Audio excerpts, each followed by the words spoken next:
morning. Good morning, everyone. Good morning. You can be seated.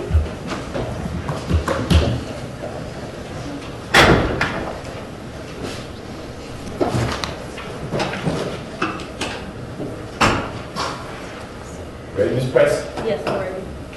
So, juror 61 is not here yet. We just called and she said that her daughter was not in labor, but her car got stolen. She's running late, and she thinks she'll be here by 9:30.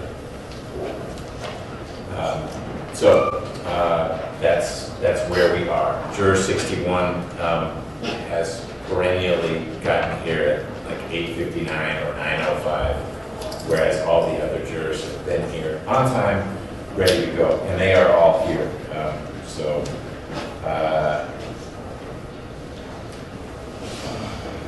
I guess we can wait a little bit. I'm anxious to keep moving, but Juror 61's been listening carefully like everyone else.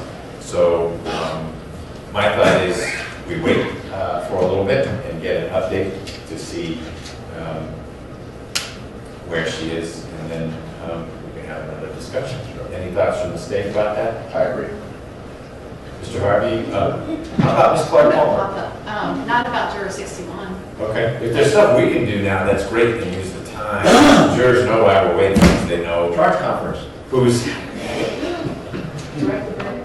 Directed verdict.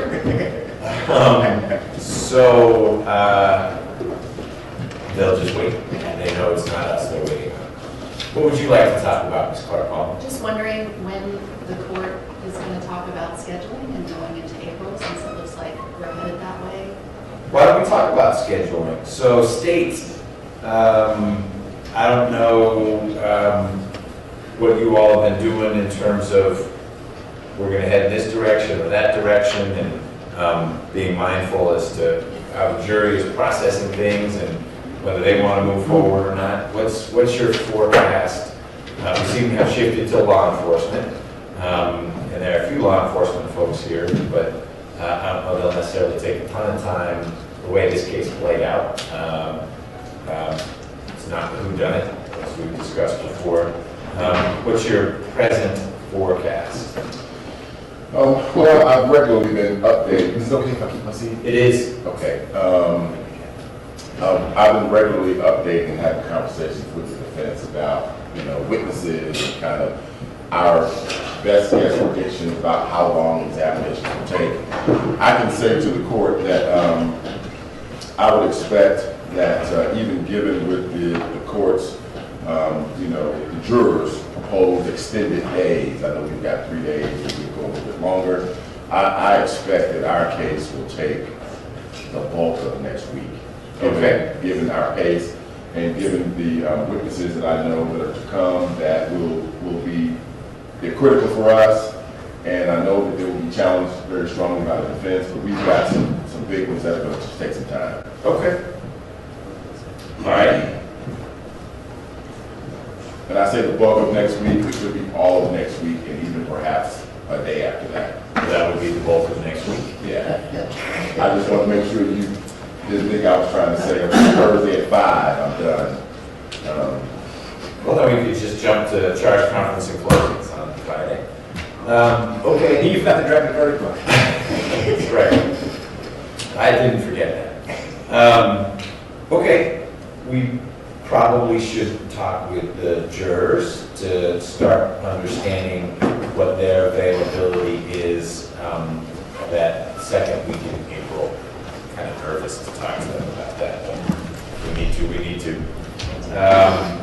What's the defense's perspective on scheduling? You just wanted to hear what was going on? No, I knew that.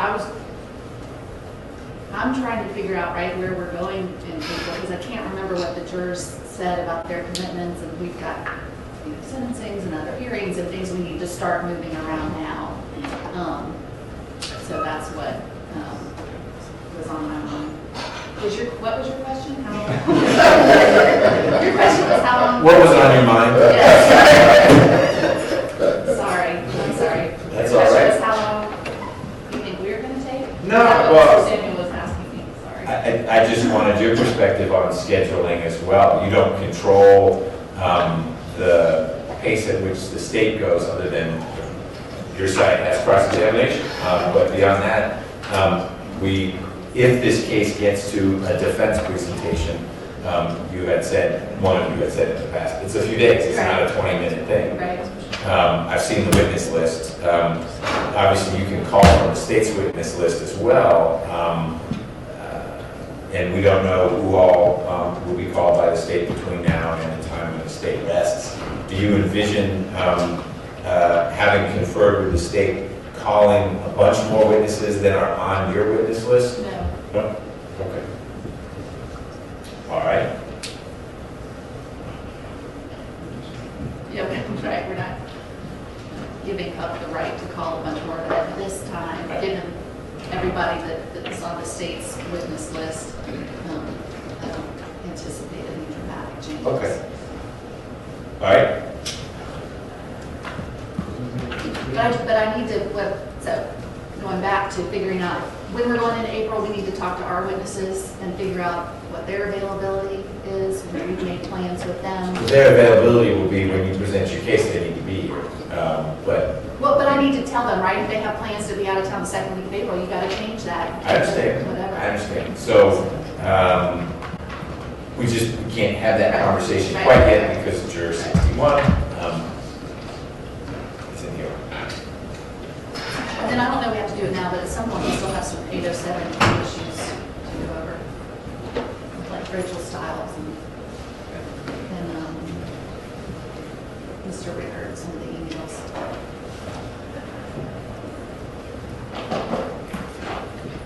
This gone.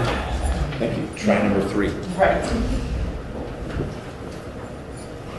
I just signed my first bill of peace. I've been filing too many lawsuits in the courthouse. It's a tool I didn't know we had, bill of peace. You do that for like Afghanistan? Exactly. Middle East, I just signed it. We don't it's done. It's done. Yep, stroke of a pen. Let's talk about 807 while we have time. Just to see at least where we've gotten on that. So Ms. Calhoun testified. You're currently not planning on, this takes you way back, she was your first witness. She testified, and unless you plan to recall her, we've gotten past, she had 2 of the noticed statements to which there was an objection.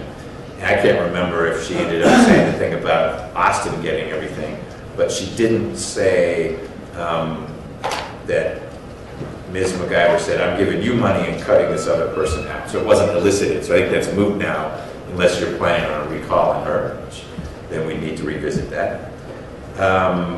Danny Joe has testified extensively, so we've cleared that hurdle. I plan to recall. All right. Bet the jurors will smile when you do that. And you will duck from the tomatoes that... Just like you're smiling. Ms. Schwal purportedly was going to talk about something, but that seems to have become less of a concern. Okay. Terry Brown has testified, and that went through. So there's Rachel Stiles. Testified differently from what was in the notice and testified. Right, but Terry Brown's done, so we're not going to revisit that. Right. Rachel Stiles has not been called to testify. She did come in here and give us a little preview.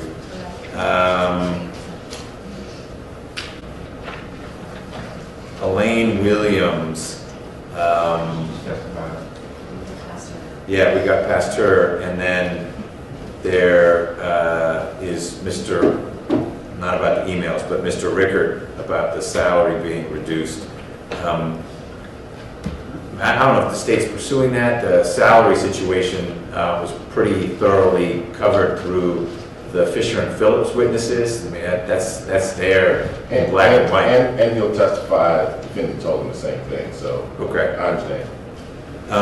So really, I see, apart from emails, Rachel Stiles being the one remaining one. At this point, is Rachel Stiles someone you're planning to call? Yes, sir. Okay. And part of what you'd ask her about is what she testified to when we had her come in for the preview? That's correct, Your Honor. Okay.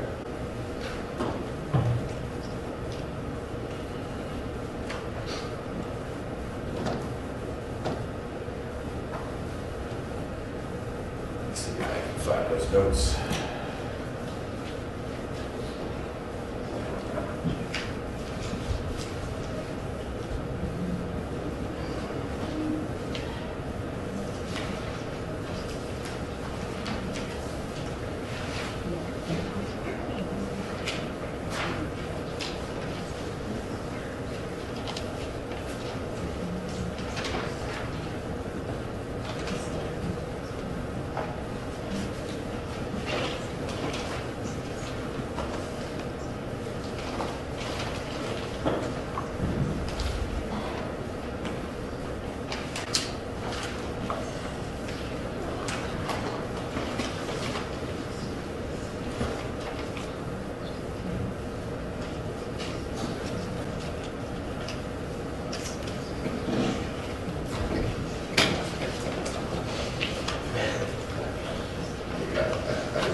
Okay, well, why don't we talk about Rachel Stiles? Mr. Abate, why don't you tell me why you think her recollection that Ms. McIver told her, you just made copies of my new will, or something to that effect, not to come in under 807.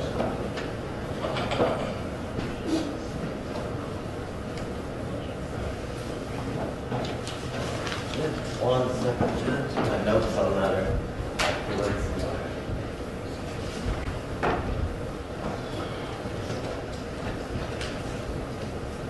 While he's looking for that, where are we with the emails? Is that something that the sides have discussed? Yes. And to be clear, the emails, the state noticed a universe of emails between Ms. McIver and Harold Hudson, which I think a bunch of us saw at a hearing long ago with Harold Hudson, and then emails between Ms. McIver and Mr. McIver. That's what I meant by email. So there have been some discussions about Mr. those. Body and I worked through those, but I think we're down to, whatever, we're working it out. Okay. But I'm not prepared today to deal with it. I don't think it's going to end up being a problem because I think all the ones that Mr. Body and I talked about, Mr. McGott's on the email, so I'm not really thinking as much about it. Okay. But we got one or two to work out, just like I worked out Carol, all the statements.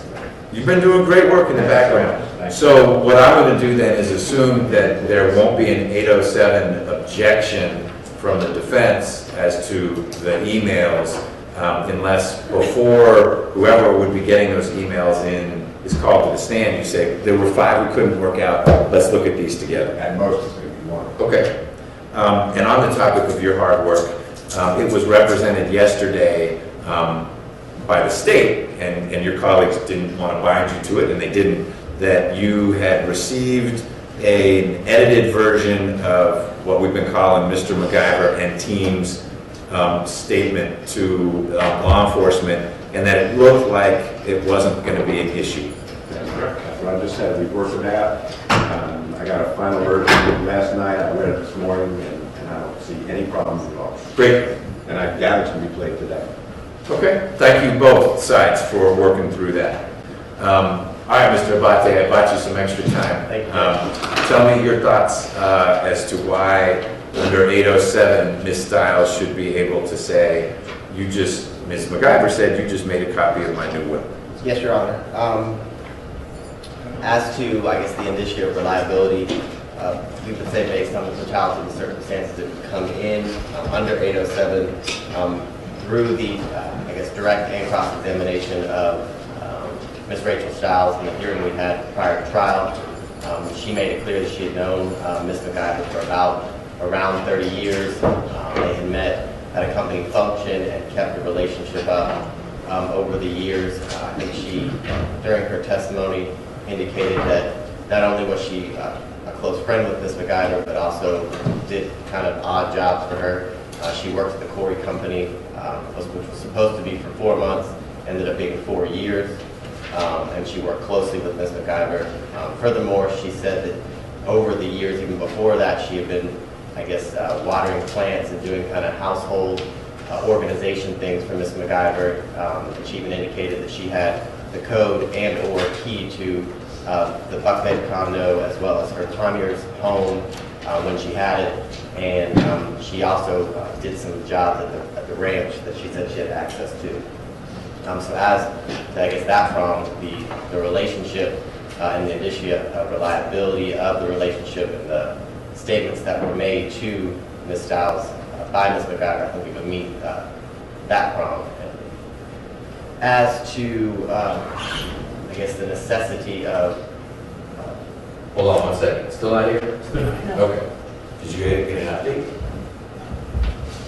No. Okay. Keep going. As to the necessity, obviously, Ms. McIver is unavailable, who is the declarant of the statement. The state would contend that the statement is evidence of a material fact in that it's the state's position that Ms. McIver created and published or executed a more recent will than the one that is currently being probated. And I believe during Ms. Stiles' testimony, she said between 2000 and 2014 or 2015 when she most recently saw the will. And her comments that, I guess her testimony was that Ms. McIver said, you know, could you please make a copy of these documents? She made a copy of the documents. She listened to what Ms. McIver said, which was basically, don't look at it. She didn't. And as soon as she handed the copies back to her, she said, you just make copies of my new will, which the state believes is a statement of evidence, which is a material fact to the theory of our case.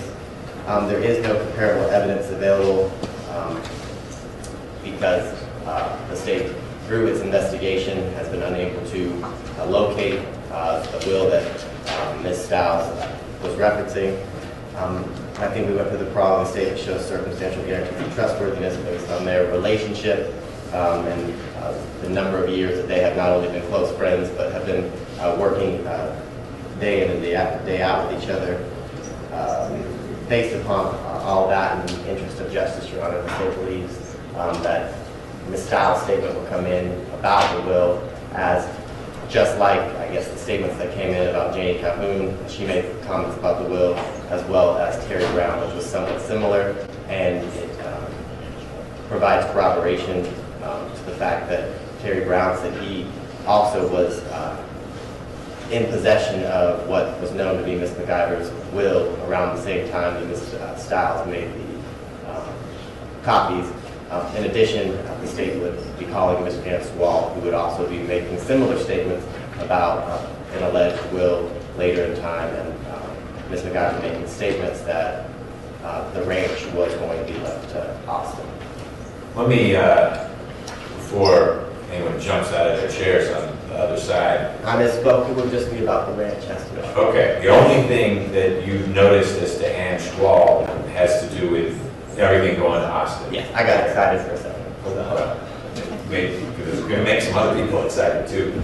Okay, that's a helpful analysis.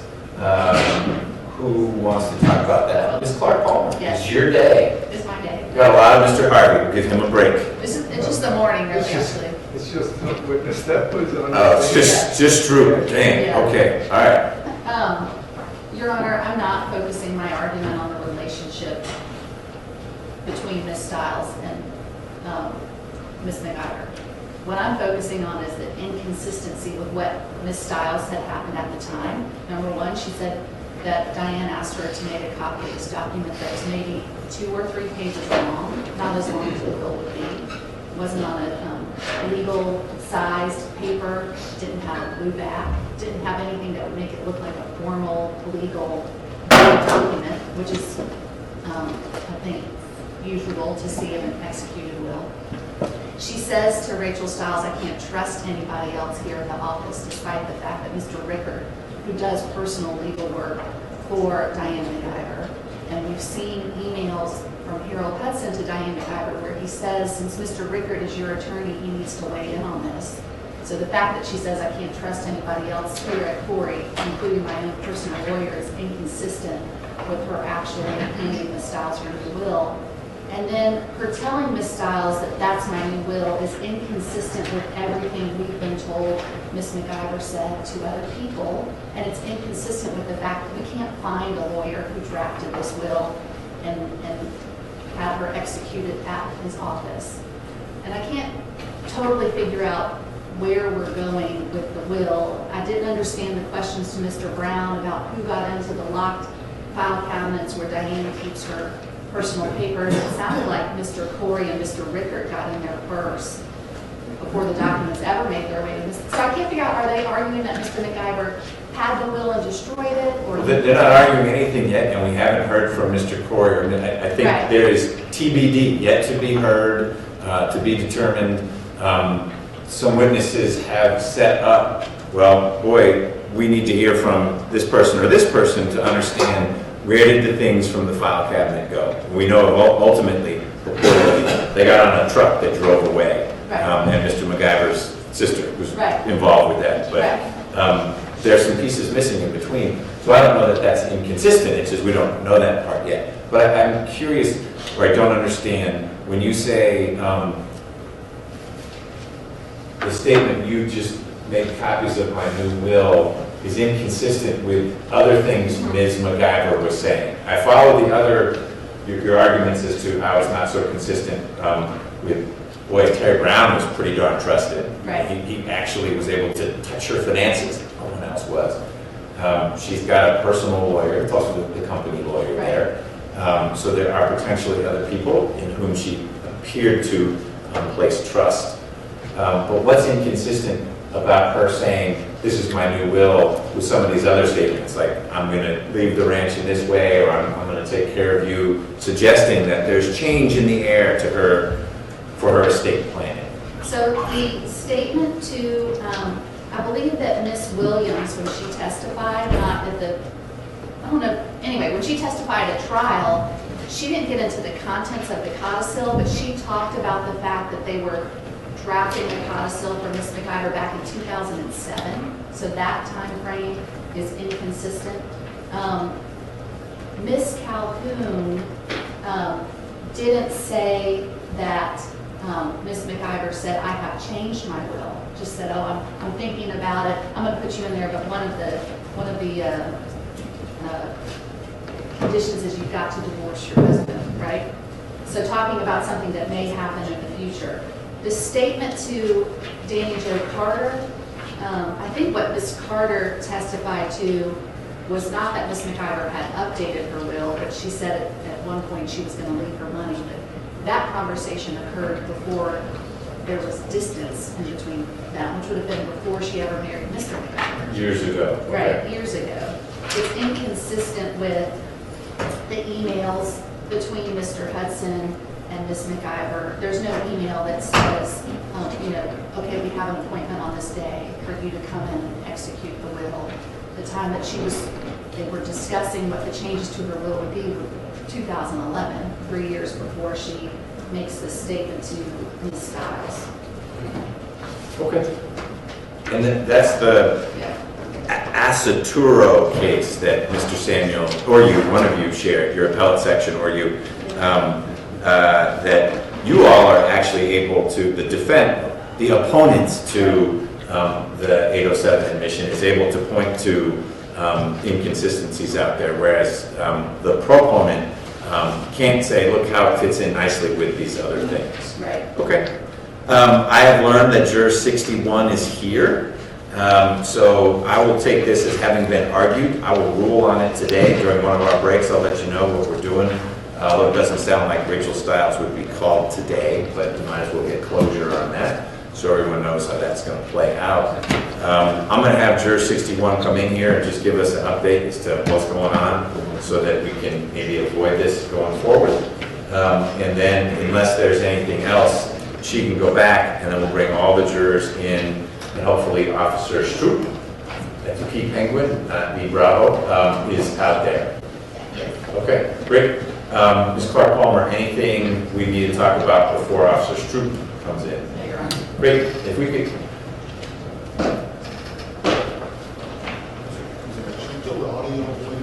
That'd be great. Thank you. Let's bring 61 out, please. Yes. Now I know what that means.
wrote this? Yeah. Okay.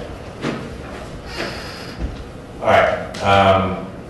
Before I ask you what you think about that, Deputy Murphy explained to me that one or more jurors have approached him about having juror 61 removed.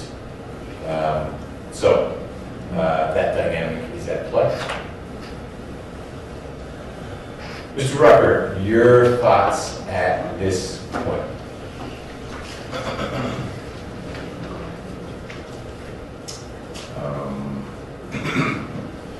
I think juror 61 was qualified to serve. I think she has, based on my observations, served with, as the court has described, energy and enthusiasm. I've seen her pay attention and take notes.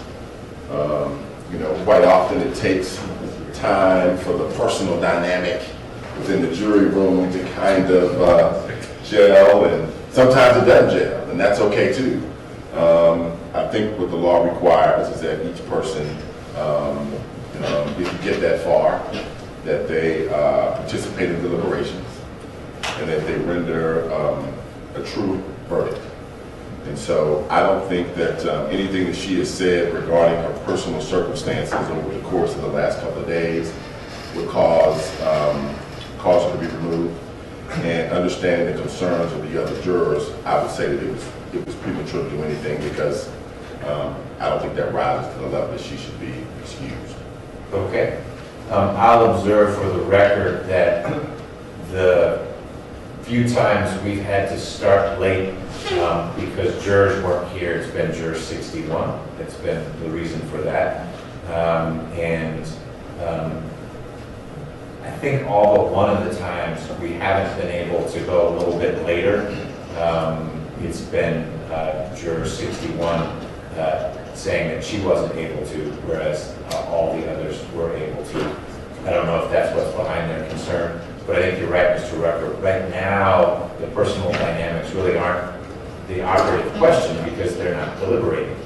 I think maybe this is logistical frustration coming from the others, but who knows? Who from the state, Mr. Samuel? Wait, from the defense? I know it's confusing sometimes, but Not really. we agree substantively with the answer. I'd like to know more about what Deputy Morgan knows, who, why. Murphy, I'm sorry. It's okay, I called you state, you called him Morgan. Now, I'm not sure which is more insulting. probably Morgan. As far as the jurors, sounds like the beginning of the Passover story. We've only had 2 plagues so far, there's probably more to go. But I would not, we would certainly be opposed to excusing her at this point. And again, I'd like to know more about who's complaining and if the deputy knows why. But even more important from a practice standpoint, if we can go back to 20 minutes ago, we may be losing more jurors and just, to kind of willy-nilly start saying, well, let's get rid of jurors just so we can start at 9 o'clock rather than 9:04, 9:05. I think we better find out, as Ned said a little while ago, what's going to happen in the middle of April. I think that's right. I think there may be a reshuffling of positions once we explore that with the jury. We just may lose others anyway. And so let me ask Deputy Murphy.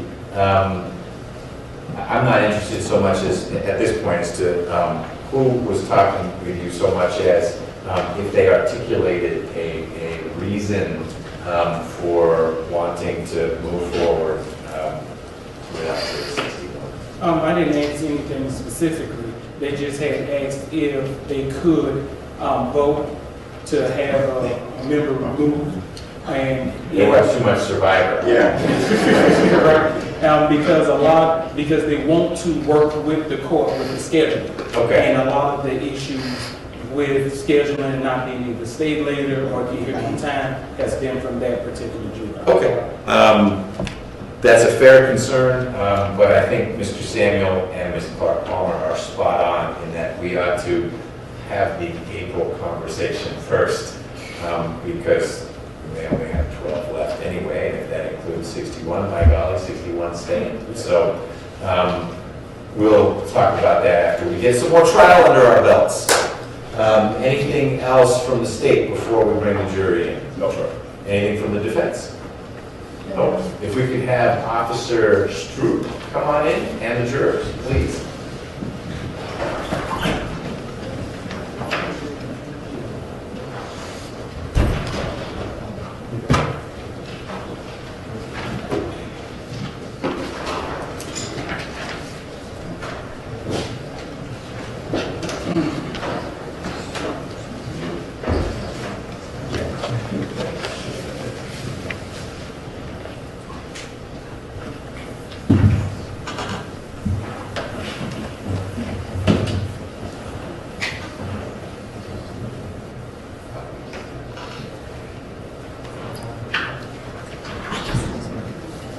All rise for the jurors.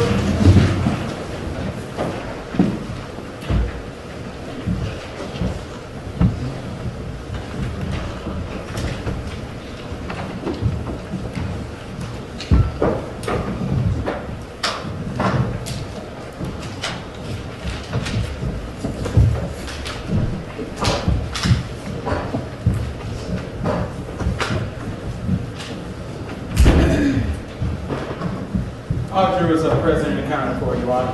Thank you, Deputy Murphy. You all can be seated. Good morning, ladies and gentlemen. Good morning.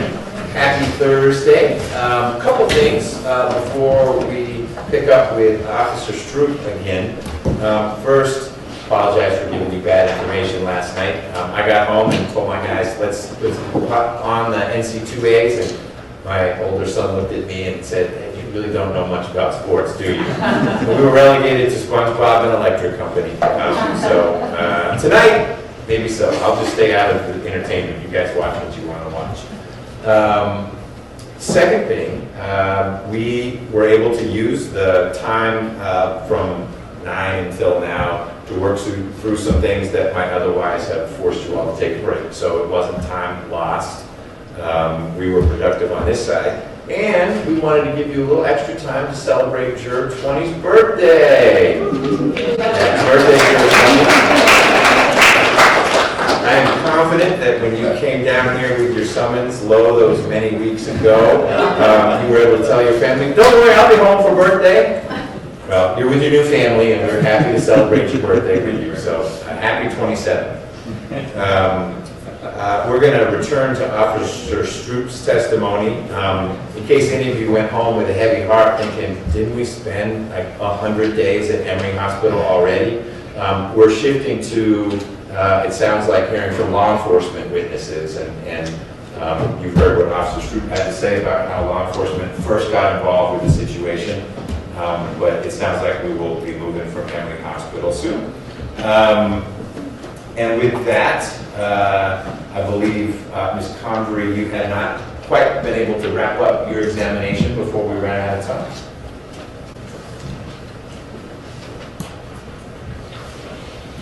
Yeah. Good morning. Officer Stroop, we left off sort of talking about APD coming in, and you are sort of on your way out, transitioning the investigation over to APD. But what I wanted to do is just sort of, if you would, and I will approach you with State's Exhibit 258, but let's tell the jury sort of the master timeline of your night from start to finish. Okay.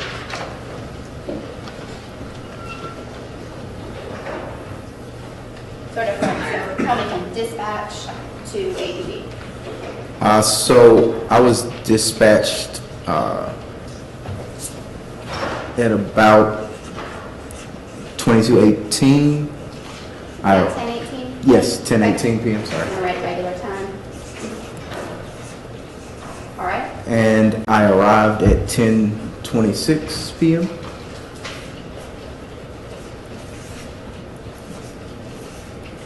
Okay. Uh, And is APD dispatch. Okay, that would be 10:35 p.m.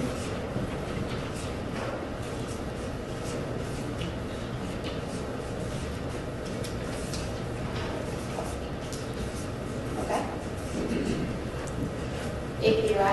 At 11:24 p.m. 11:24? Yes. Okay. And then tell the jurors, when did you, sort of the next significant thing, I guess, is you learn of Mrs. McIver's passing. Is that correct? Yes. And what time is that? I'd have to check this. 1:20 a.m. And what's the signal on the CAD for that? 1056D. I'm sorry? 1056D. Thank you. And what time is that? 1:20 a.m. And at 1:20 a.m., did you communicate what you learned about Diane McIver's status to APD? Yes. Do you know who at APD you communicate that to?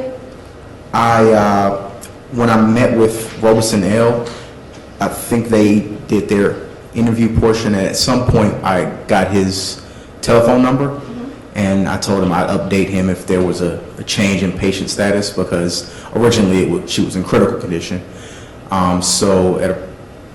When I learned that she was deceased, then I texted him and let him know. Okay.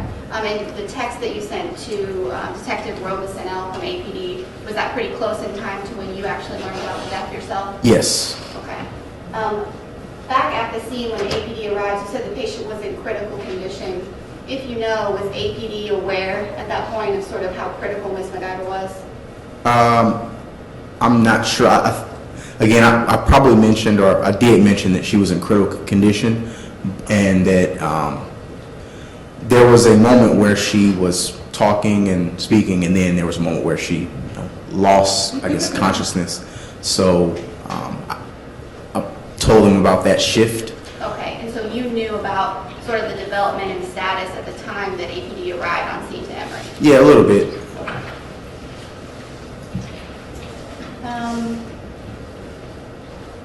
Tell the jurors, at any point in the evening, did you talk to any members of the ballet staff? I don't remember exactly who in valet, but I did speak with them to ask, what happened to the vehicle. And I also told them in the future, if there's any cars where, a potential crime occurs, please don't valet park it. Why'd you do that? It's because it's a crime scene and you don't want things tampered with. So The communication that you're telling the jury about with the valet, did you do that after you had already radioed for APD? yes. Okay, and so you're still kind of assisting on scene after you've already called for APD to turn the scene over? Yes. Tell the jurors, did you ever talk to any hospital personnel, nurses? You told us a little bit about the public safety that you spoke to. Did you ever talk to any medical staff? I spoke with nurses, just kind of in passing. Didn't gather much information from them. Did a nurse, a specific nurse approach you or come seek you out about anything? Yes, Nurse Terry at some point approached me. Okay. Nurse Terry, tell the jurors how it is that you know somebody as Nurse Terry. Well, she is I think she's the night nurse supervisor, and so for various reasons we're called to the emergency department, whether it be they need assistance with a patient or something like that, or another crime has occurred actually in the hospital, and so she is, as a night worker, I see her often, so I'm kind of familiar with her. All right, so this is someone you've had the opportunity to interact with before coming to Emory that night? Yeah, multiple occasions. Describe for the jurors, when you say Nurse Terry, what does she look like? She has glasses, blonde hair, she's a white female, shorter, maybe 5 something. I'm not exactly sure. Sorry. Okay, close enough. When does Nurse Terry approach you, or do you actually approach her? She approaches me. Okay, and without telling us what she says, does she communicate something to you about an observation that she has? Yeah, she does. Okay, that information that you received from Nurse Terry, do you communicate that to anybody else?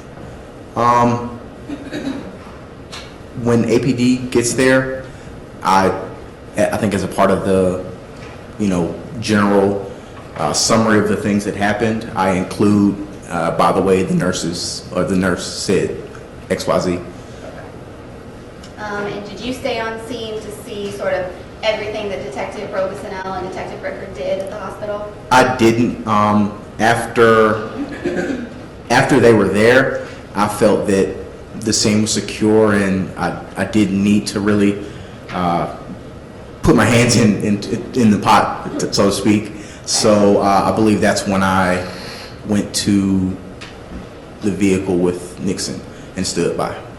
Based on what you know from working on the Emory campus, but specifically the hospital, are there any, what's the camera situation like inside the hospital? Is there video surveillance inside the actual emergency room? As far as I know, there wouldn't be. I believe that would be a violation of, health, HIPAA. Yes. Just Not for to your knowledge. patient privacy, yeah. What about cameras on the outside of the emergency room, aside from the main valet area there? I'm not familiar with any in the area besides for the valet. Okay, and as part of your employment with Emory, have you ever had to request or pull that video from the valet area before? Personally, no. But other people in your department, it sounds like? I can't say with 100% certainty, so No specific occasion where you had to pull that video? no. After you talked to Nurse Terry, you transitioned the scene over to APD. Do you actually leave the hospital? Yes. Okay, do you know about what time you leave? I couldn't say exactly what time I leave the physical hospital because it was in the course of from my dispatch time to the time that I actually leave.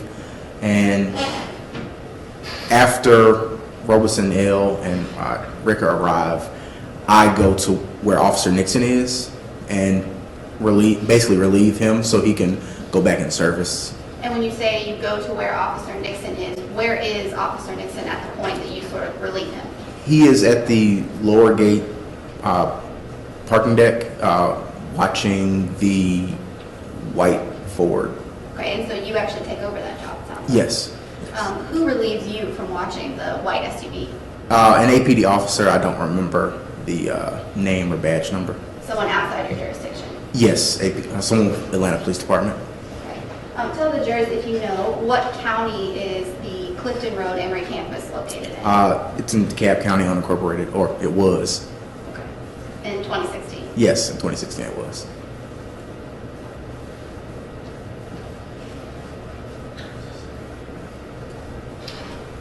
In your time at the Emory Police Department, tell the jurors, have you responded to a gunshot wound at Emory Hospital before? Yes, I've responded to one other gunshot wound. It happened in DeKalb County, and it was a similar situation where it was a fatality as a result of the gunshot. And so, having dealt with that approximately maybe 2 weeks to a month before this incident, I kind of had a little bit of like close experience, with dealing with the proper protocols and procedures. That gunshot wound that you said happened in DeKalb County, do you know about how close to the hospital that occurred? Yeah, that happened. Subjection and relevance. It's relative to the hospital that occurred.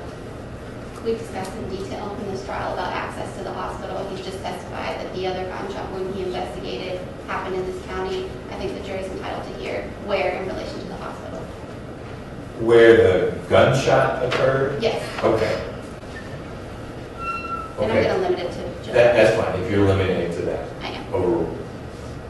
You can answer if you know the Okay. question. Yes, so within maybe a mile or two, I can tell you it was on a street called Shepherd's Lane, and there's Shepherd's Lane, Briarcliff, and then you're on Clifton Road, which is the street that the hospital is on. So it would have been, 5 minutes driving, maybe.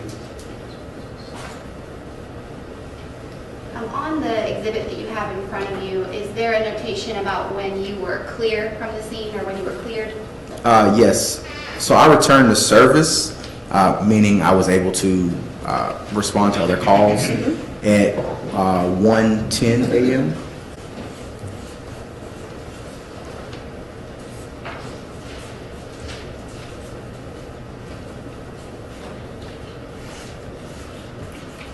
And at 1:10 a.m., when you're sort of free for other calls, are you still at Emory-Clifton Memorial Hospital? So 1:10 would have been when APD arrived to take custody of the vehicle. Okay. And once they had custody of the vehicle, I was no longer tied to any necessary portion of the investigation. So I believe I returned to the hospital to speak with maybe Sergeant Shaw about patient status, and that's when I learned shortly after about the status. Okay, and is that why we see sort of in our timeline that you update on the status about 10 minutes after you're actually cleared? Yes, so I would have been still able to receive any other service calls, but just as a part of taking a little extra step, I was getting the patient's condition. All right, and once you do that, you update Officer Robesonel. Does that complete your involvement in this particular investigation? Yes. I don't have any other questions, Your Honor. Whenever you're ready. Okay. Ms. Clark Palmer. Thank you, Judge. Is it Officer Street? Yes, ma'am. Okay, good morning. My name's Amanda Clark Palmer. How are you? Good, how are you? Good morning, ladies and gentlemen. I want to back up a little bit and not make you rehash everything you just said, but make sure I understand what exactly you did and when. So you get the call at 10:18 p.m. that there's been a gunshot at the hospital, or someone with a gunshot has arrived to the hospital? Yes. And you are referring to that state's exhibit, which you told us is the CAB report, correct? Yes, ma'am. Because sitting here today, you don't remember exactly the time you responded to the hospital, right? Not the time, exactly, no. You don't remember all the details of everything that happened on September 25th and 26th, 2016, correct? I wouldn't remember minute by minute, I think. Right. So it helps to have a report or something that you can use to refresh your recollection about certain things, right? Yes. Okay. And you said you're in your uniform when you go to the hospital, right? That is correct. Do you drive there in a marked car? I do. Okay. So it says Emory Police on the side? Yes, it says Emory Police. Where are you on the campus at 10:18 when you get the call? I couldn't tell you exactly where I was at the time. Are you on the campus? Yes. Okay. Do you go lights and sirens to the hospital? No, since the patient is in the hospital, there's no continued risk, so I wouldn't want to put the jeopardy of the public at risk while responding, in a fashion like that. Okay. All right, so you go, don't turn the lights on, don't turn the sirens on, but you go to the hospital Yes. and get there in 8 minutes, right? Yes, From wherever you are on the campus. that is correct. All right. And you go into the hospital and you encounter Mrs. Carter and Mr. McIver, correct? Sergeant Shaw first. Okay. And then, Because he tells you, you show up and say, okay, I'm here about the gunshot, and he kind of tells you, okay, here's the people who are here with the woman who's been shot. He kind of directs you where to go, right? yes, Okay.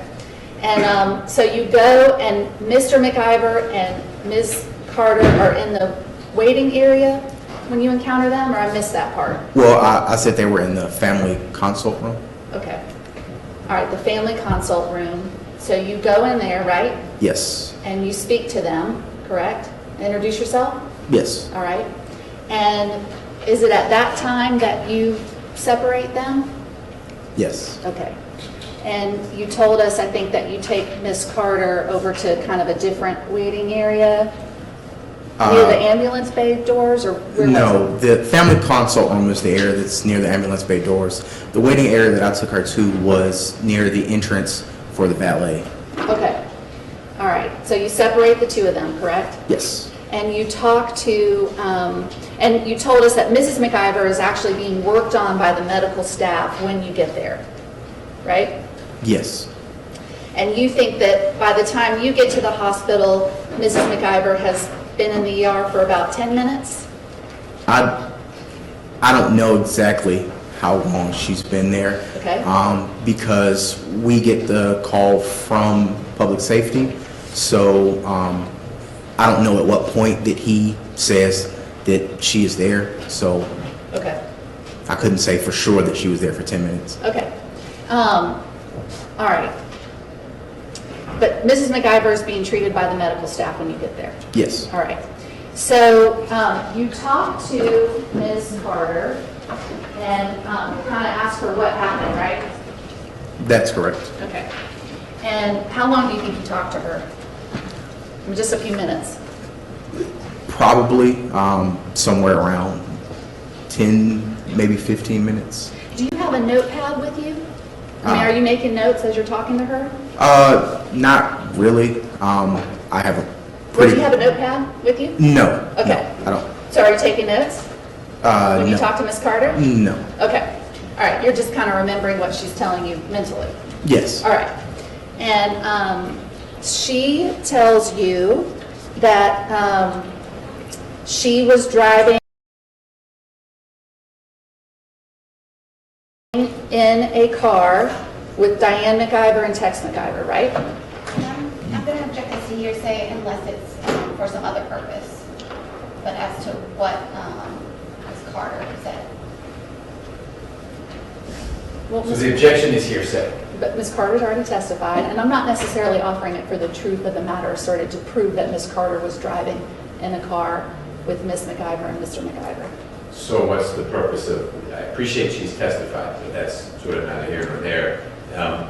What's the purpose for having this witness say, here's what To someone out of court said? explain his conduct and actions. Because he talked about how he gets to the hospital, and once he learns what's happened, he learns that maybe potentially a crime has happened, and that's what I'm exploring. Okay, why don't you just ask him what he did next?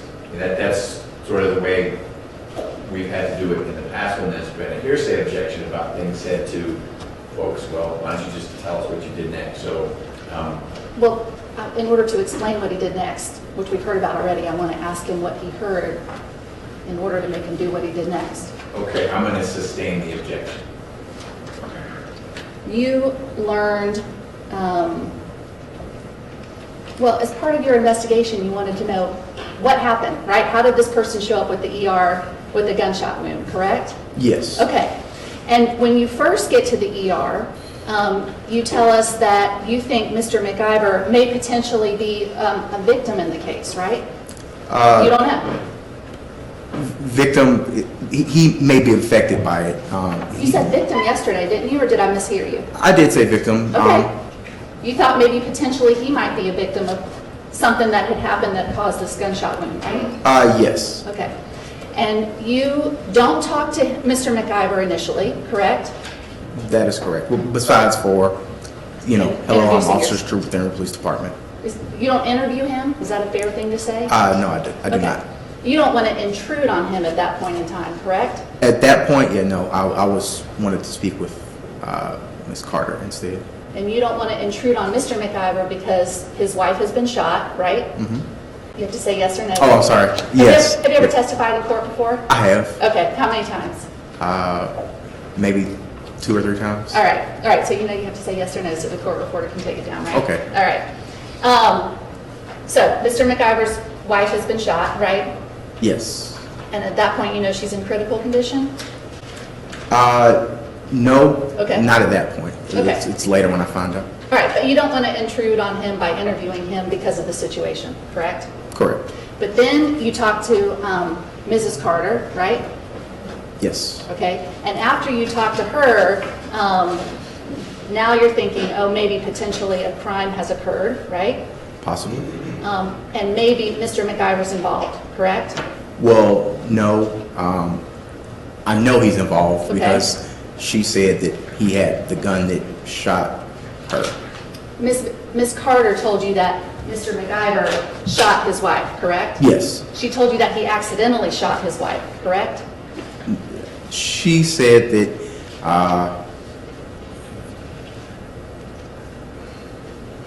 I couldn't tell you word for word verbatim. I couldn't say that she said he accidentally shot her or he shot her. So let me jump ahead, because one thing you did at the end of your time on this night at Emory Hospital is you went back and you wrote a report, correct? I did. Okay. And writing a report is something that you do as part of your job, right? That is correct. It's one of your functions that you have to do. Yes. Probably your favorite thing you get to do, right? Yeah, love it. Love it, okay.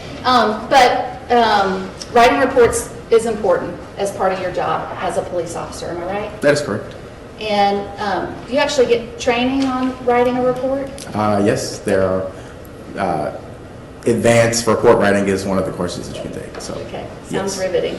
And in report writing, you are trained that you need to write down, not a verbatim transcript of what happened, but you want to try to record some of the details of whatever it is that you are investigating or responded to, right?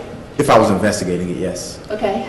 You write down who the people that are involved are, correct? Yes. That might be one thing you include in a report. That is? Name, race, sex, contact information, right? Yes.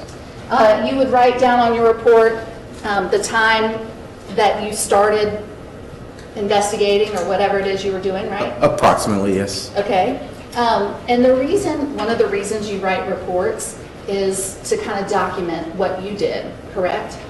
Yes. Document what you learned, correct? Correct. Because you know that at some point in the future, somebody may call on you and say, hey, tell me about what you did on September 25th, 2016, right? Yes. And you might go back and refer to your report to help refresh your memory, right? I've done it before, yes. And you know that other people might refer to your report to see, hey, let me find out what Officer Stroop did on September 25th, 2016, right? That is correct. And you wrote a report about this incident we're talking about, correct? I wrote an assist report about this incident, yes. Assist report? Yes. Is that different from a regular report? It is. How's it different? Well, normally if I were investigating, I would, speak about how I investigated it. But in this incident, we are not the primary law enforcement authority for this case. Okay. So when we write an assist report, we limit going into a lot of details because we are not investigating, basically. So you still try to be accurate even in an assist report, correct? Yes. You don't write down things that aren't true in an assist report, correct? No, Okay. So you wrote an assist report in this case, right? I did. Have you looked at it recently? Yes. Okay. So let me ask my question again. Okay. That night, Ms. Carter told you that Mr. McIver accidentally shot his wife, correct? I object to meeting saying, Your Honor, as to hearsay. Right. I've asked. I mean, if you, Stop. Your question calls for hearsay, and unless you're telling me you're not offering it to prove the truth of the matter asserted. I'm not offering it to prove that Mr. McIver accidentally shot his wife. Okay, so why we're spending a lot of time on, did he talk to Ms. Carter first, which he said he did. Right? So So you'd be offering it to explain his conduct? partially to explain his conduct, partially to, for the same reason that we elicited it from Ms. Carter herself to explain what she told the police prior to Mr. McIver allegedly telling her to say she was not involved. So you don't envision anyone from the defense arguing to the jury, one way we know it is an accident is because Ms. Carter told Emory police it was an accident? Well, the argument of the defense is not because Ms. Carter said it was an accident, therefore we're done. But it goes to count 5, I think it is, and to why Mr. McIver would ask Ms. Carter to say something different when she has already said to the police something that is helpful to him, which Okay. is that he accidentally shot his wife. Then I'll sustain the objection. You learned where the gunshot happened, correct? Approximately where it happened, You learned it happened near Piedmont Park, right? yes, somewhere Okay. about there. You learned that it happened in a car, correct? Yes. Okay, you learned it happened in a 2013 white Ford Expedition, right? I would have to see the report to remember the year. Would that refresh your recollection? Yes, thank you. I'm just showing him his report. Yes, a 2013 white Ford Expedition. Okay, all right, thank you. And you learned from Ms. Carter that the vehicle was parked with the valet, right? Initially, I actually learned the vehicle was, I would have to see the report. I'm not clear on exactly who would have first mentioned it. I might have asked Sergeant Shaw about whether the vehicle was valet parked. But in the process of talking with her, she did mention it as well. Okay. And didn't you tell us that after talking to Ms. Carter,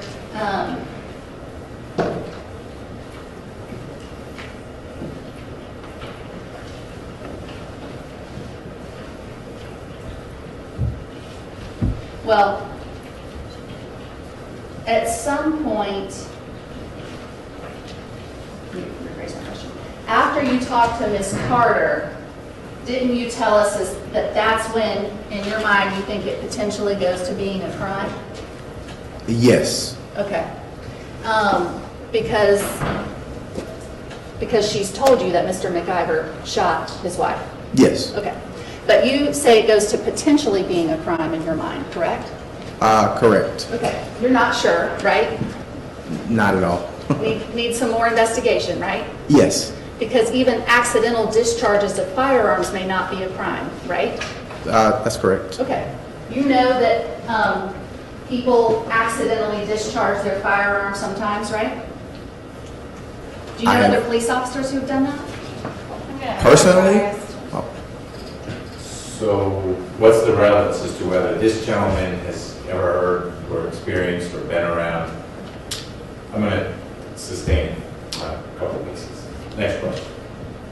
All right, so you, after speaking with Ms. Carter, you tell her to stay where she is, correct? in the waiting area. And you give her instructions not to go back and talk to Mr. McIver? I don't give her explicit, I ask her to please stay and wait here Okay. while APD is en route. Okay. And then,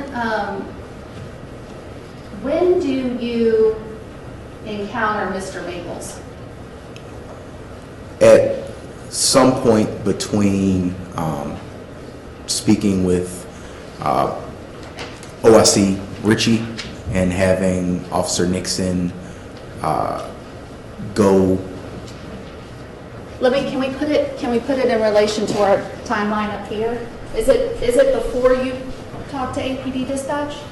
no, it would be sometime between APD's dispatch and their actual arrival time.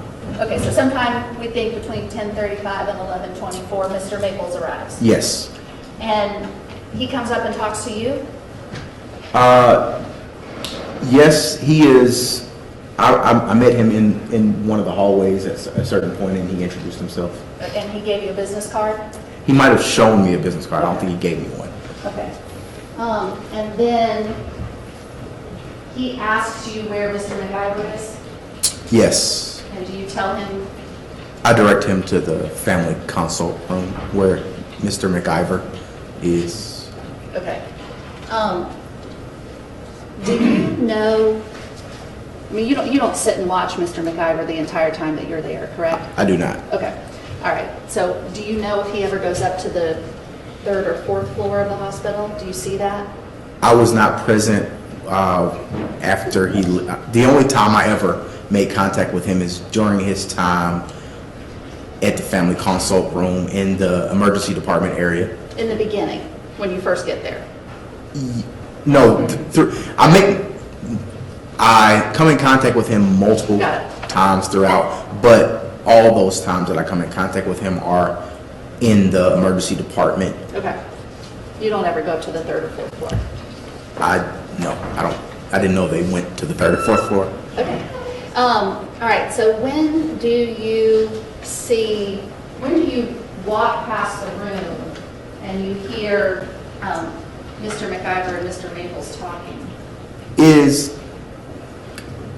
I can't give you an exact time. It is, Can you put it in relation to our timeline that's on the board there? again, sometime in the hour, approximate hour, between APD being dispatched, or my arrival really, and APD arriving. Okay, so sometime between 10:35 and 11:24. That is correct. Okay, and you're walking past the family consult room? Yes, You said you overhear something in passing? that's correct. Okay, and from what I understood your testimony, am I right, you don't remember exactly what Mr. McIver said? I remember him, Well, let me rephrase my question. okay. Do you remember the exact words that he said?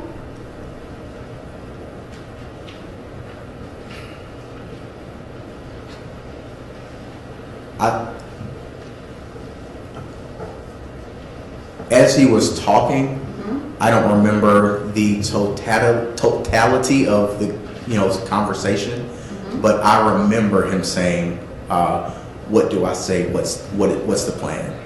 You remember him saying, "What do I say, what's the plan?" Yes, But you didn't hear what he said before that. I did not, You didn't hear what he said after that. no, And he's the gentleman who's at the emergency room whose wife has been shot, correct? yes, And by that time, we know she's in critical condition, correct? I would say yes, Okay. at that point, I do know, yes. Okay. Do you know Mr. Maples at all, other than him introducing himself to you? Not really, no, Okay. You don't know the relationship between Mr. Maples and Mr. McIver? no, Don't know how long they've known each other? no, Don't know how long, you don't know if they're friends, right? I have no idea. Okay. And you don't remember exactly what Mr. McIver said, right? You told us what you think you heard, but you don't remember exactly, right? No, I don't, again, I couldn't tell you the whole conversation because it was in passing, but it really stuck out that he was asking, what should I say? What's the plan? It stuck out to you? Yes. Okay. It stuck out so much that you wrote it down in your assist report? No, I wouldn't write that because again, that is an assist report, so I'm not doing the investigation. That is something that I would have discussed or told Robeson L. or Ricker, but I wouldn't put that because the subject of the report is me assisting APD, and through me assisting them, that wouldn't be a part of an investigation role on my end. I wasn't investigating a crime. But you told us it stuck out. You told us you thought potentially a crime had occurred, right? I did. Okay. You wrote down in your assist report some of the details that you learned about what had happened, right? The basic details, yes. Right. You wrote down where it happened, right? Yes. You wrote down that it happened in a car, right? Yes. You wrote down who was there, right? Yes. You wrote down that you talked to Miss Patricia Carter, right? Yes. You wrote down things that were important to document, right? For the assist report, yes, the things that were important to note that I was assisting Atlanta Police Department and not conducting an investigation. So this comment that stuck out in your mind was not important enough to write down. Yes, it would have been important enough to write down if I were the primary law enforcement agency investigating the crime. But since, again, this is an assist report, which is the title of the report, assists other law enforcement agency, specifically Atlanta Police Department, then I wouldn't have gone into specific investigative information because that is not the role that I was serving at the time. Okay.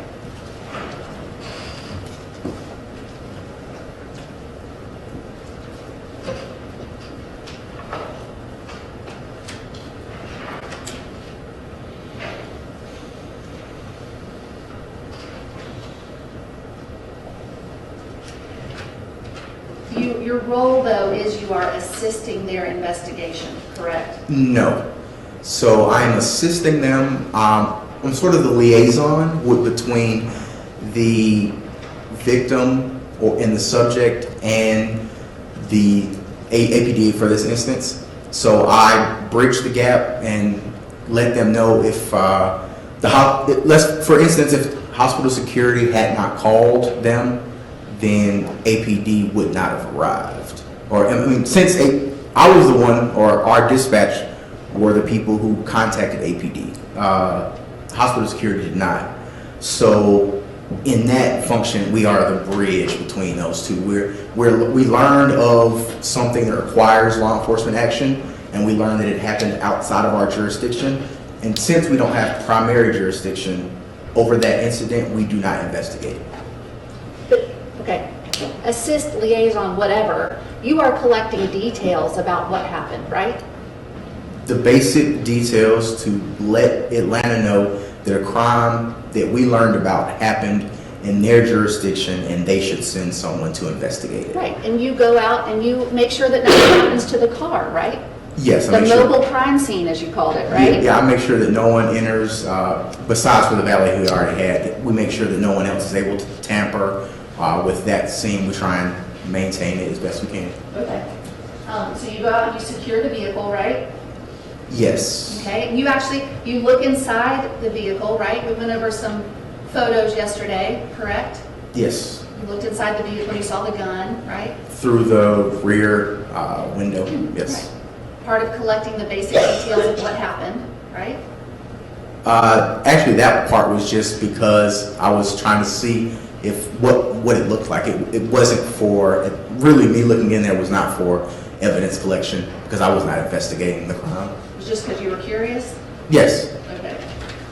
Just wandering around, nothing else to do but looking at the car and satisfy your curiosity? Next question.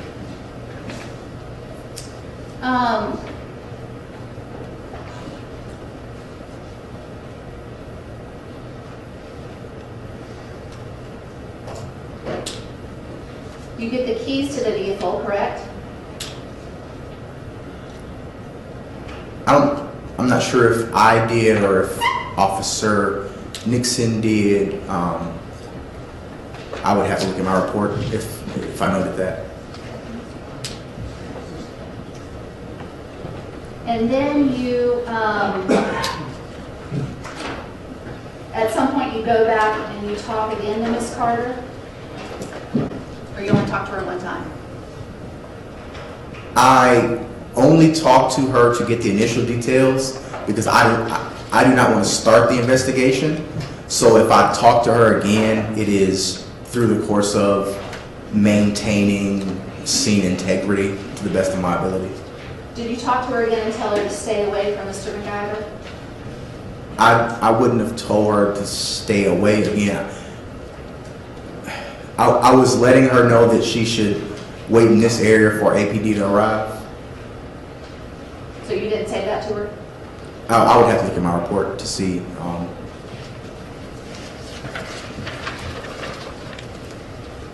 Thank you.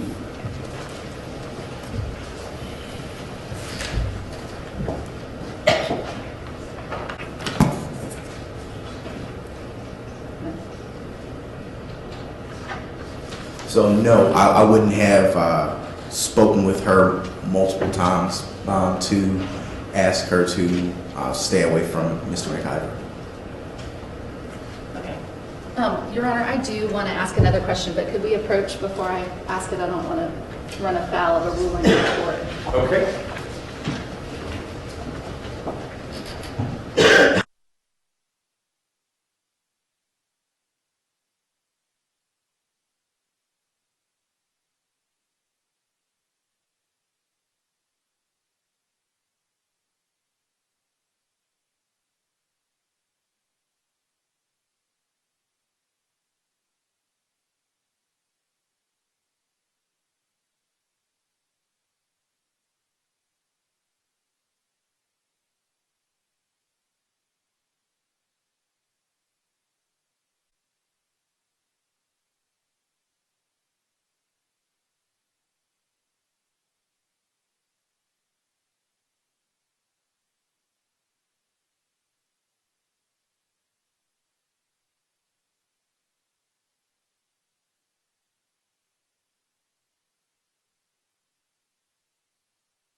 are my questions. Thank you. Okay. Ms. Connery, we'll let Ms. Clark Palmer collect your stuff, but do you have redirect? Very, very brief. Okay.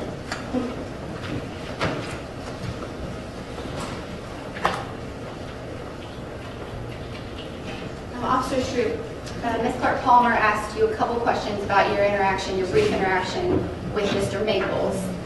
When he presents identification to you, the business card, is that as a result of your request, or does he just show you that card? He shows me kind of to explain why he's there and why he should be allowed, I guess, speak with Mr.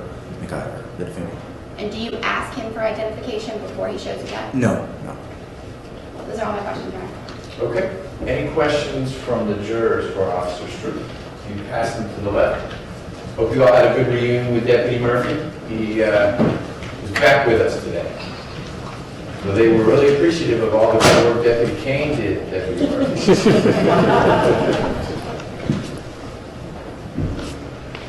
Him buying them lunch was exceptionally nice. Think about doing that.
Yes.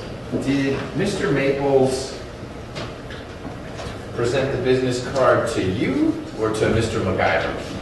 Not to Mr. McIver. It was to me in the hallway area as I was getting him back there, kind of first learning who he is and why I should be escorting him to the defendant. You shared with us that Nurse Terry shared some information with you, not what the information was, but that she shared some things with you. Do you recall relaying that to either of the APD officers? I wouldn't have said specifically, but I told them, hey, the nurses are saying whatever. When you say specifically, you would not have attributed it to Nurse Terry? Yeah, no, I wouldn't have said, Nurse Terry said, quotes, I would have said, you should, if the nurses are saying things, and you should talk to them during the course of your investigation. Did you relay to either of the Atlanta police officers what you overheard Mr. McIver say when you were walking past the family consult room? Yes, that, since it was firsthand knowledge, I told them specifically. Any follow-up, Ms. Convery? Just one. Officer Stroop, when you are presented with this business card there as you're taking Mr. Maples back, does he indicate to you in any way why he needs to go see Mr. McIver? No, it didn't seem, no, Okay. sorry. And do you remember any details about the actual card itself, the information on the card? No.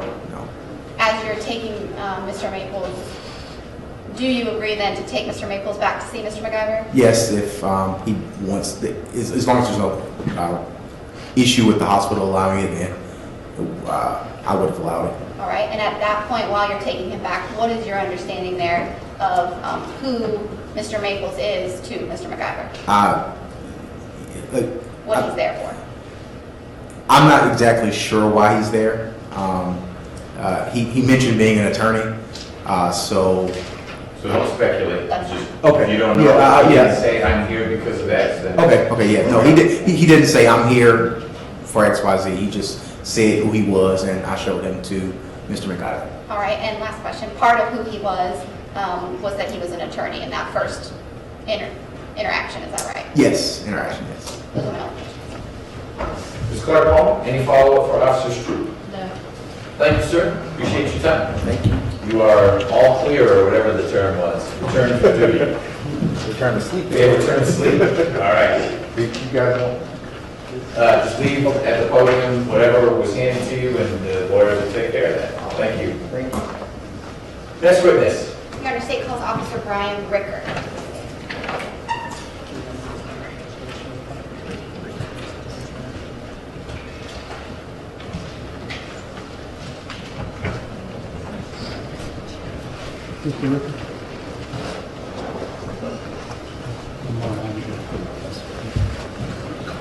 If you will, face me, raise your right hand.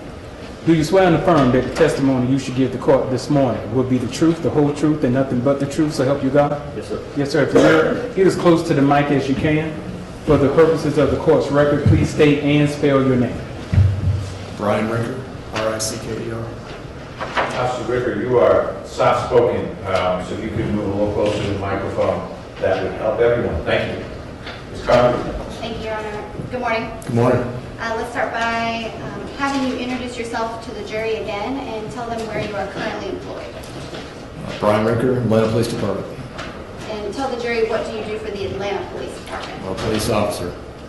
How long have you been a police officer with APD? I've been employed by APD for 14 years. Okay. And what's your current, you told us you're an officer, but what's your current assignment within APD? Zone 2, And how long have you been assigned to Zone 2? 1 week. Okay. And prior to being an officer with Zone 2, what shift are you working right now at Zone 2? Evenings. Prior to your current assignment, your new assignment, what was your last assignment? Detective in the financial investigations. And what does that mean, financial investigation? Seizures of currency and cars, etc. Okay. How long were you assigned there? Almost a year. And does that mean a regular 9 to 5 shift? It's flexible, but it's daytime. Okay. Tell the jurors, what was your assignment within the Atlanta Police Department in September of 2016? I was assigned to the gang unit as a detective, and I was put on loan to the gun assault unit. All right. Just so the jury can understand, you said you were put on loan. Within APD world, what does it mean to be loaned out to a specific unit? It means I had a job as a detective with the gang unit. There was a need somewhere else. They volunteered people to go do something different. Voluntold? Voluntold would be the correct word, Okay. yes. And tell the jury about a little bit about what Atlanta Police Department's ag assault unit is. What do they do? Basically, we investigated anybody who got shot that lived through the shooting. If they would have passed away, homicide would have taken over. And as part of your assignment in September of 2016 with this ag assault team, are you what's your home base? Where are you stationed when you're working? The headquarters building on Peak Street. And what other sort of departments within APD are located there at headquarters?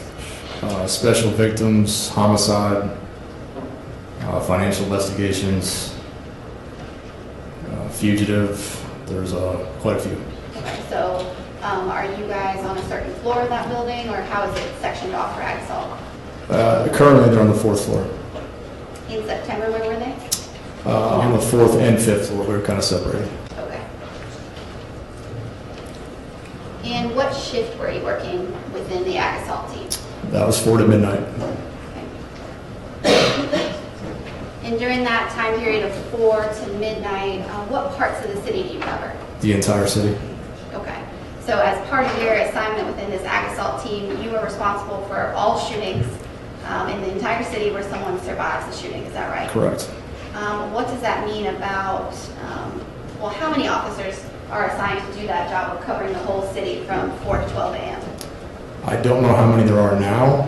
I want to say there was 6 when I was doing it. Okay. On September 25th of 2016, were you assigned and working in the ag assault unit like we've been talking about? Yes. And how many officers were working that night to cover the city? I don't remember. I'm sure it was not 6. Less than 6, I'm sure. Less than. What does that tell the jury in that time period, September of 2016, give them an idea of the volume of calls you might receive on a typical night? September is still hot weather, so I'm sure it would have been a lot. I don't remember the numbers. It was I was new to that unit at that time, so it was all new to me, having been out of that line of investigative work for quite a while. But I don't recall how busy it was that night. High volume of calls. There would have been a high volume of calls citywide for 911 calls. I don't remember how many shootings that day. I know this was my first one that I was called out to. And so when you responded to this shooting, this was your very first time responding within the ag assault team? Yes, ma'am. And you said you were new to the unit. How long had you been in the unit on September 25th, 2016? I want to say it was probably less than 2 weeks at that time. And were you working with somebody else on that day? Yes. Who were you working with? Detective Robeson.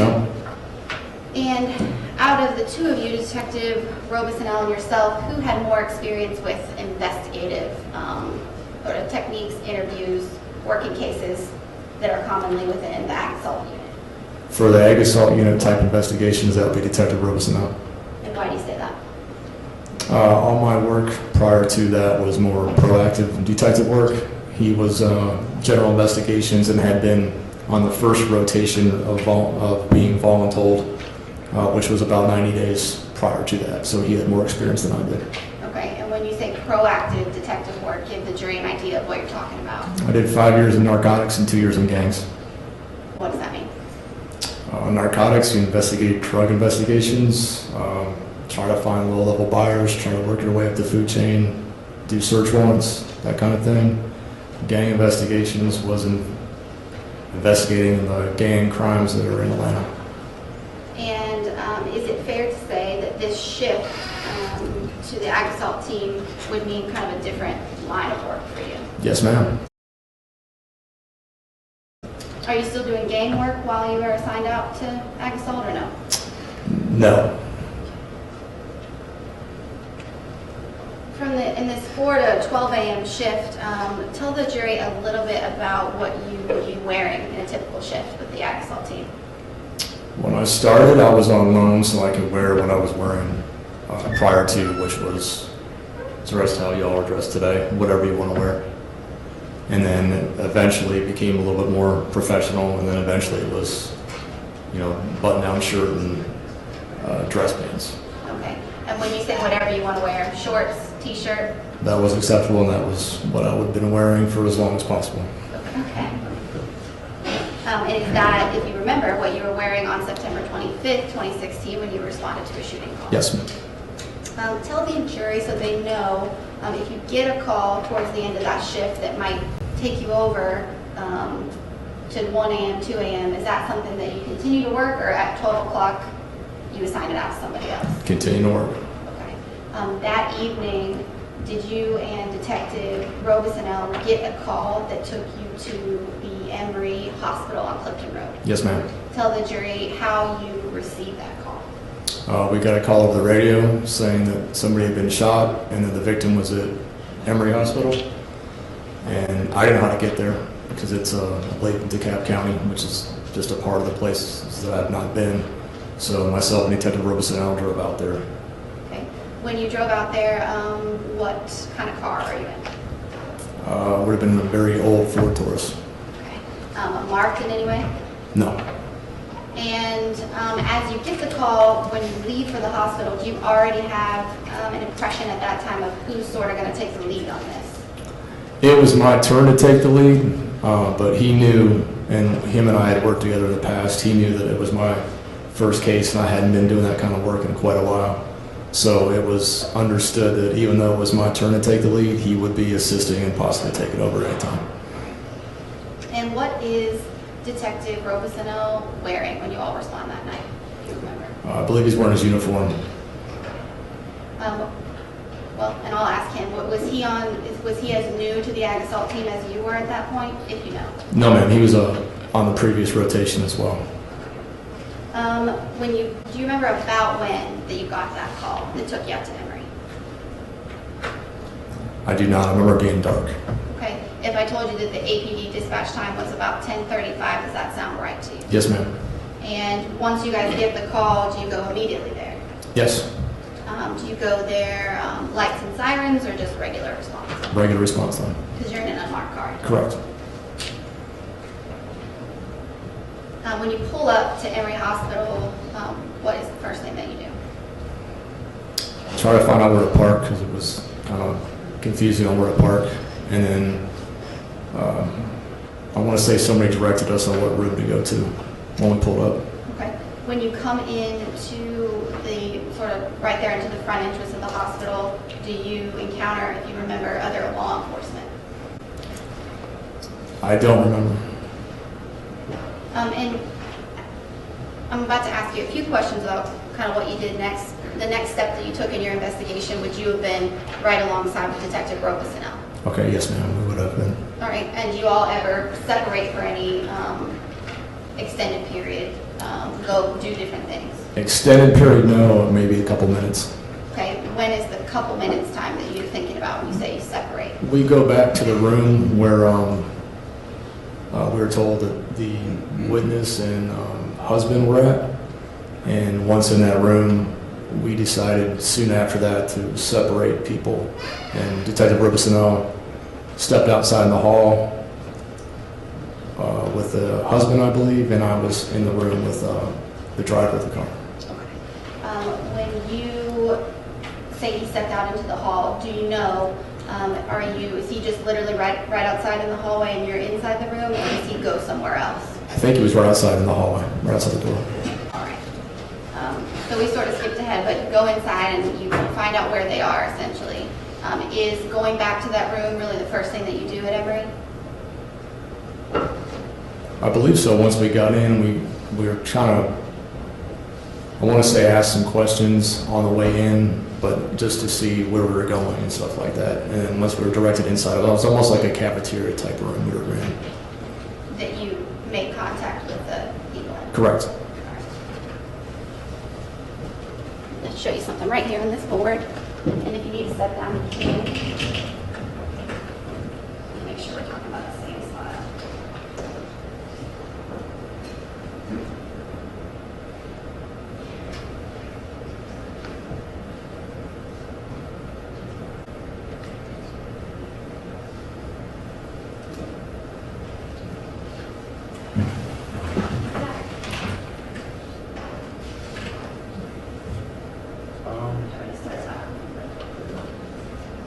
That looks like it's all right.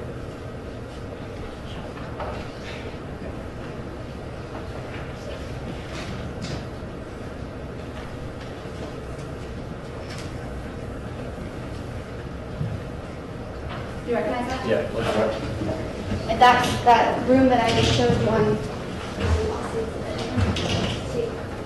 The room that I showed you and that you described as sort of a cafeteria-like room, is that what we just looked at? Yes, ma'am. And inside that room, you described coming into contact with the husband. Is that right? Yes, ma'am. Okay. I'm going to show you, I think this is State's Exhibit 3, but I will double check before I'm finished. Is this one of the people or the person that you interacted with that you're calling the husband? Yes. Okay.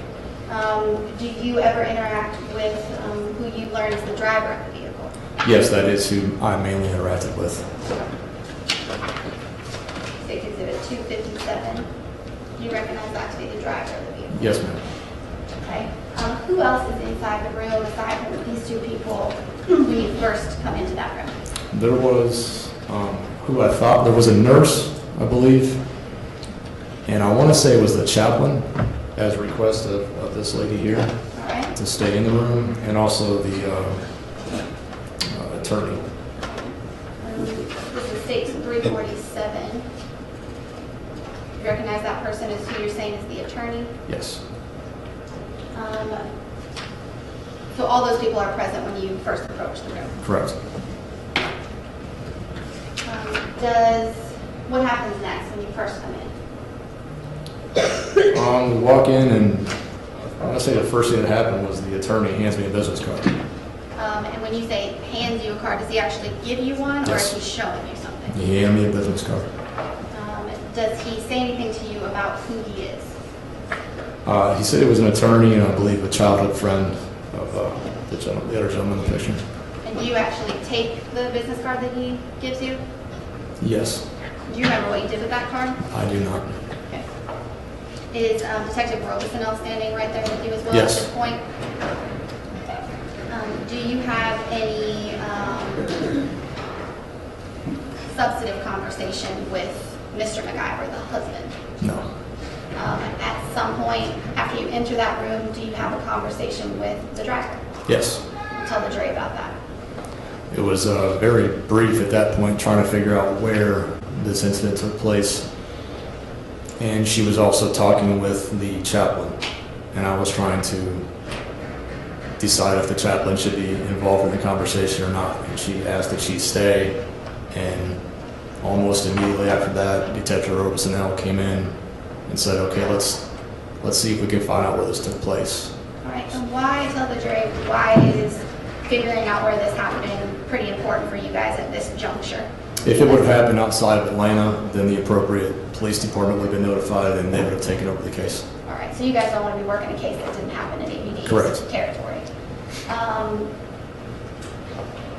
Fair to say, do you interview Miss Carter, the driver, at any point in the hospital or in the ride that you later take? No. Where do you eventually interview her? At headquarters. And why do you choose to interview her there instead of in the car or in the hallway of the hospital? So it could be recorded video and audio.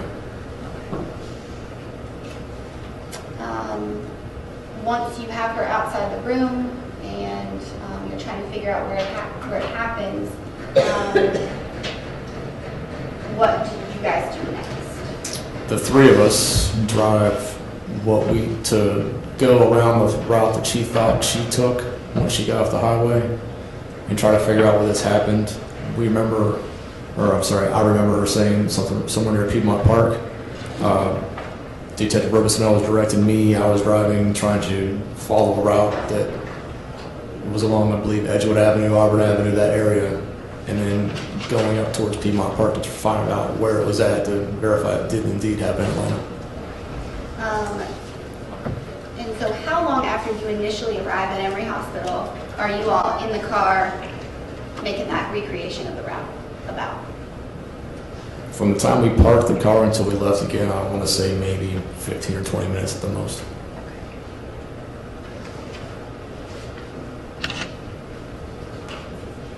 And on your way out of the hospital to do this route, are you approached by any nurses or any medical staff of any kind? No, ma'am. And on your way out of the hospital, do you tell, or does Detective Robeson tell, if you know, Mr. McIver, where you are taking Ms. Carter, the driver? I I did not, and I don't remember if he did or not. So you don't say, hey, we're taking her for a ride she'll be right back. And does she have any issue having a conversation with you or talking to you guys at that point about what happened? Not at all. So the jury understands, give them an idea of where everybody's positioned in the car as you guys are doing this route. I don't know where everybody was at in the car. I'm going to say I know I was driving, and normally that would have had the lady would have been in the passenger seat, and Detective Robesonel would have been in the back seat. That's normally what we would have done. Okay, but you don't have a specific recollection of No, her I don't. sitting in the front seat. So where do you go from Emory Hospital? Best that you can remember. Best I can remember is we went from the hospital and made our way over to, I want to say Edgewood Avenue, and went from Edgewood Avenue towards Piedmont, and turned on to Piedmont, and I want to say we made it all the way up to maybe the area of the Botanical Garden before we decided that it was in that general area. We just don't know where. It was definitely in the city. Okay. And you were satisfied, or were you satisfied based on what Ms. Carter communicated to you that this in fact did occur somewhere near the Piedmont Park entrance? Yes, ma'am. And the area that she described to you and that you identified, what county is that located in? Fulton County. As you continue on then past the park entrance, the Botanical Gardens, and sort of begin the route to Emory Hospital, I'm sorry. do you continue on back driving like you're going back to Emory Hospital with her? Or We- do you discontinue the route at that point? We continued north on Piedmont, and then we eventually just made our way back to the headquarters. And how far did you make it on Piedmont, if you remember? I don't recall. It was past the park and past the Botanical Garden, but I don't remember how far up. You don't remember how far after that? No.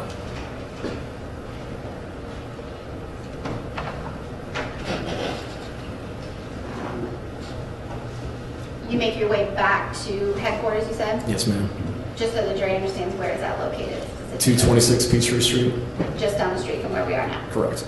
How far, do you make any stops along the way? No, ma'am. About how far, or how long, I guess probably an easier question for you, how long does it take you from the end of what you drove back to APD that night? From the Botanical Garden area back to APD, probably another 15 minutes maybe. And what do you do once you get back to headquarters? We find an available interview room, and Detective Robesonel set up the recording. We might have notified somebody we were in the room, I don't remember. But we basically just started, and once everything was set up, we went in there and began to ask some basic questions. For jurors who haven't been out to headquarters, haven't been in an interview room there, kind of describe for them what those rooms are like. It's just almost like a conference room. There's a table in the middle. We would sit on one side. The person we're talking to sits on the other. We take notes. It's being recorded. It's just like a conference room. It's just being recorded is basically the difference. It's not meant to be intimidating at all. Okay. And when you get out to APD, the drive back, or any time before the recording starts, do you interview or have any conversation with Ms. Carter about the specifics of the shooting? Not about the specifics, no. Okay, about anything related to the shooting? Just on the drive, just casual conversation about traffic or about,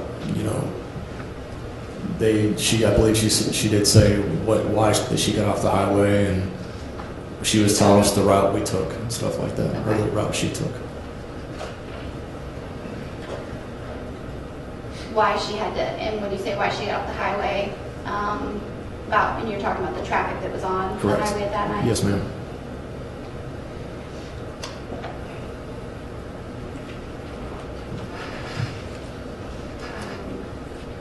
Is Detective Robesonel with you for the entire interview? Yes, ma'am. With him for the entire interview, I'm sorry. Have you been able to review the recording of the interview that you had with Ms. Carter. Yes, At this point, are we now into the 26th of September, by the time the interview starts? it's possible. Okay, so this is, your shift is due to be over about an hour. Yes, ma'am. Tell the jury about how long is your conversation with Ms. Carter? Maybe 10 minutes.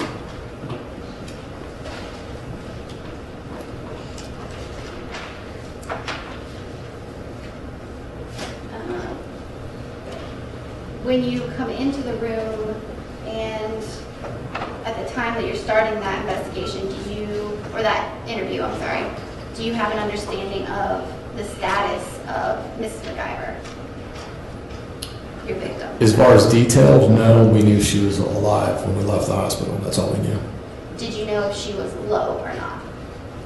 I don't recall. I don't think so. And do you know if Detective Robesonel had an idea of her status when you guys started that interview, if you know? And I would object to testimony of what someone else might know. My question is, did he know if he knew the status? I'm limiting to this. Did this person know if Robeson L knew? Yes. Okay, I'll sustain the objection. All right. But you did not know, or you don't recall that you had a specific idea of her status at that point. Correct. I mean, when I asked you if somebody was low, can you tell the jury what that means? Low means it could go either way. There's a possibility that you may make it, there's a possibility you may not. And if somebody, once you all already started this investigation, it's ag assault teams at this point. If someone was to pass while you're in the middle of sort of what you're doing now, what happens then? We notify homicide, it becomes their case immediately. And so does that switch happen when somebody can come in, or is that an automatic switch? It's an automatic switch. How far do you make it into this conversation before you learn something?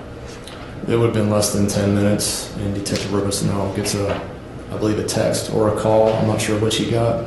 Okay. Once Detective Robesonel got a text, what did you guys do next? We immediately ceased anything at all and notified homicide, What was the text? stating that she had passed away. Diane McIver. Yes, ma'am. When you notify homicide, how does that happen? You call somebody, or you physically go somewhere?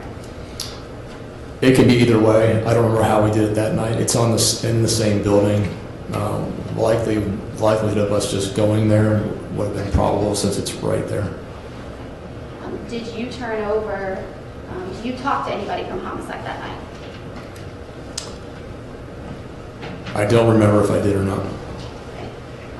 Do you talk to anyone from homicide ever related to this case? Yes, I would have either that night or within the next day or so. And who did you talk to from homicide about this case? Probably whatever detective would have been there. I want to say now that I think back, it was that night, and it was basically just find out what they needed from us going forward. And do you remember which detective? I do not. Okay. Do you remember talking to Detective Darren Smith? Very objective to that question. He just said he didn't remember who we know. He says he doesn't remember. That's fine. And no, the court will indulge me, no specific recollection as to names of detectives. Correct. In your time with gangs, narcotics, and your brief stint with the ag assault team, do you remember or have you had regular interactions with homicide? I did, yes, ma'am. Okay, and have you had the occasion to do a supplement report or sort of a assisting report narrative for homicide before? Just that one time on this case, yes. Just on this case? Yes. Tell the jury, did you create a report as a result of what you did in this case? Yes. How did you create that report? It's a supplemental report. It's not the same as a police report. It's just basically the point of it was to inform the detectives taking over the case any information, all that might be helpful, what little bit that I had done going up to that point, so they would have something to go on and there's nothing left out. And did you, how do you get that to homicide? I could have either emailed it or I would have just typed it, printed it, and handed it off. I don't remember which I did on this particular one. And you don't have any specific recollection of how how you got what you created to homicide. Correct. Have you had a chance to review the report that you created in this case? Yes, ma'am. And on that report, if you need it, let me know. If you need it to refresh your recollection about anything I'm about to ask you. Tell the jury about the format of that report, how it's generated, your final product. It's almost just like an email put on a different document. It's just it's brief, it's to the point. Knowing that any questions they have, they can contact me and I can answer anything either over the phone or face to face or however is needed. And is there identifying information anywhere on the report? I don't remember as far as what you mean by that. I'm not sure. Okay.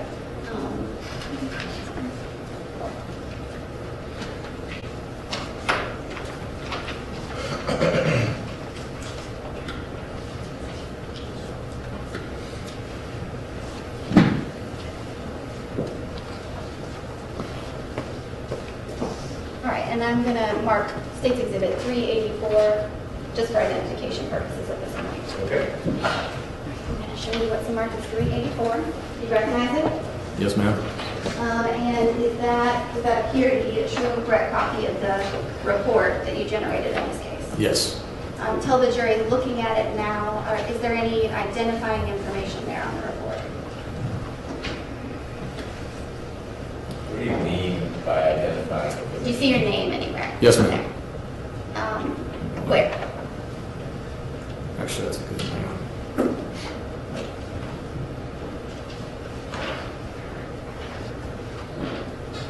I do not see my name anywhere on here. Okay. On either page of that supplement, do you see your name or badge number? No. Okay. Do you see your signature anywhere on that report? No, ma'am. What about the date? Do you see that anywhere? I see a year that is not correct, but no date. What is the year that's notated on the report? 2013. Does this report look familiar to you as you review it now? Yes. In the report, you give some specific details about what Ms. Carter said to you? Yes, ma'am.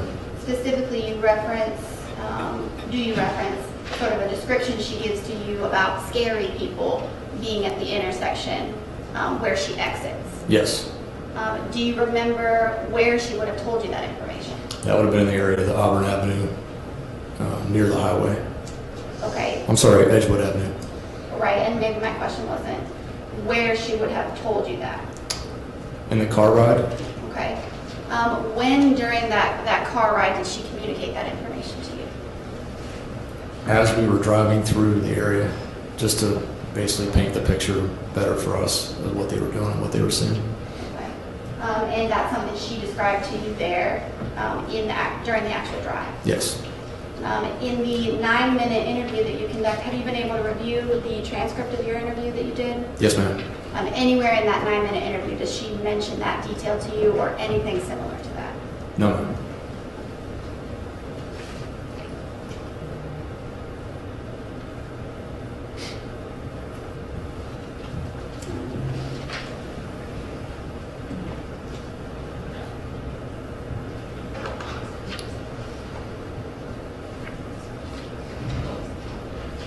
Aside from the conversation, this 9-minute conversation and the drive, do you have any other interaction with Ms. Carter or any other witness in this case? Except for the brief finding out who was who, name, and et cetera at the hospital, no. Okay, and after you sort of turn things over to homicide, do you have any other interaction with any witnesses in this case? No, ma'am. What about with Detective Darren Smith? If he would have asked me any questions after the fact, then yes, but as far as me going to him with anything, no. Okay, and you said you don't have a specific recollection of any encounter with him at all? Correct. When did you complete the report that you have there in front of you for this case? I don't know for sure. I would have either done it that night after we were done or the next day. Okay. Do you have a specific recollection about when you actually created what we see there? No, ma'am.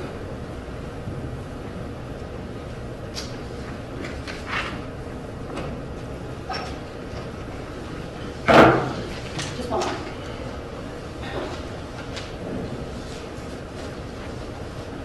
I don't have any other questions pending redirect. Okay. Mr. Hardy, you think your cross would be more than 10 minutes? You get as much time as you need. I'm asking only because taking a break and not, if you think it's about 10 minutes, we'll finish this witness and take a break. If it's going to be 30 minutes, we'll take a break. I don't think it's going to be 30 minutes, but I can't assure the court that it's going to be 10. Okay. So my request would be to take a break now for my own personal. Okay, not for that reason, we will take a break. Ladies and gentlemen, we're going to be breaking for lunch. We started a little late, you started a little, we got you in here a little bit late.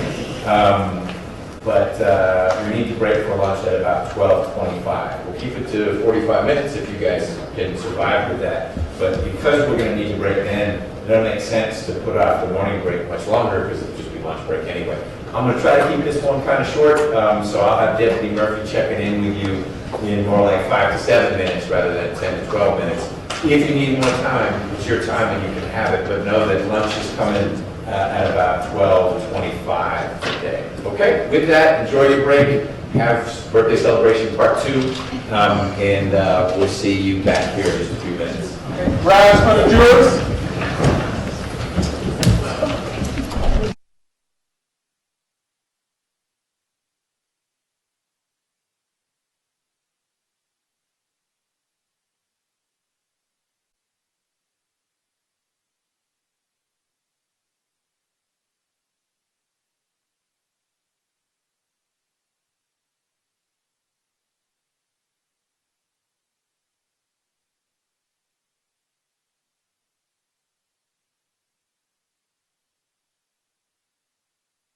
I'll get on the record real quickly while I remember it, and then I'll let you all take your break.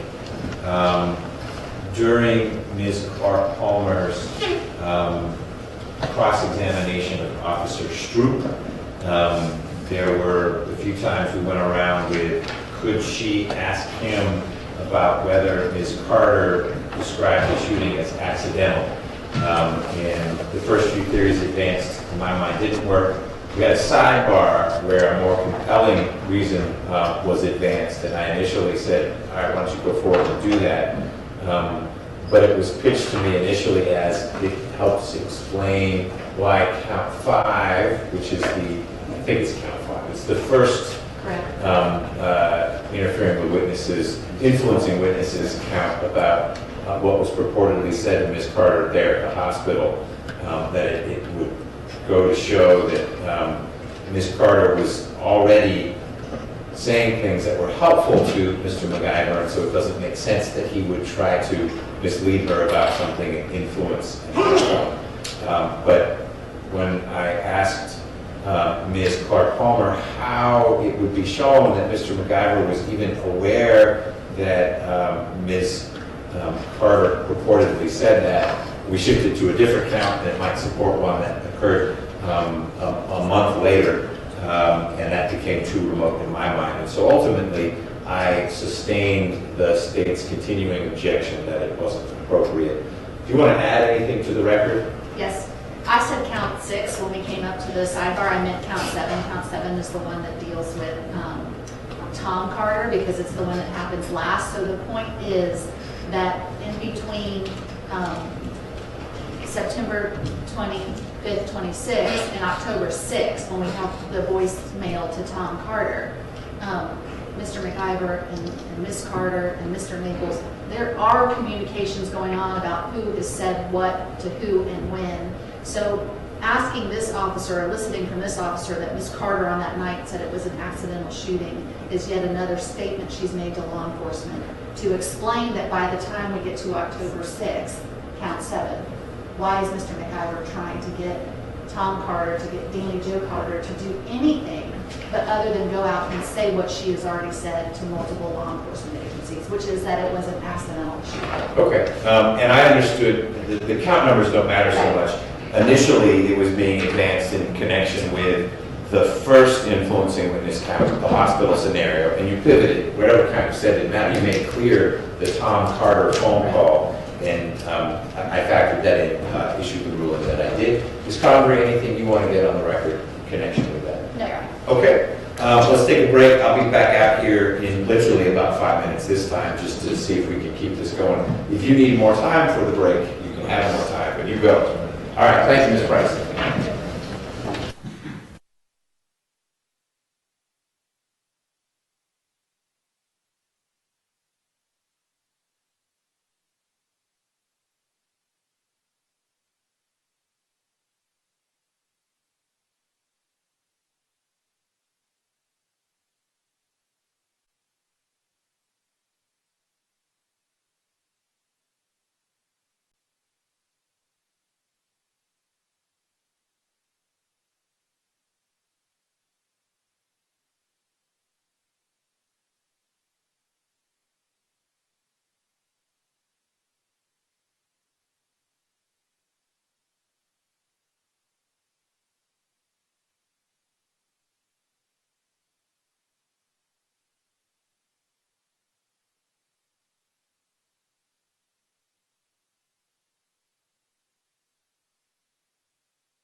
if you wouldn't mind checking on whether Mr. McIver could rejoin us, that'd be great. Thank you.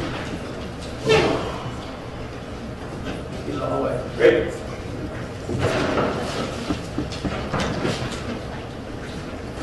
Mr. Harvey, you ready for the jury? Yes, sir. Let's see if they're ready, please. Could you all get Detective Ricker, please?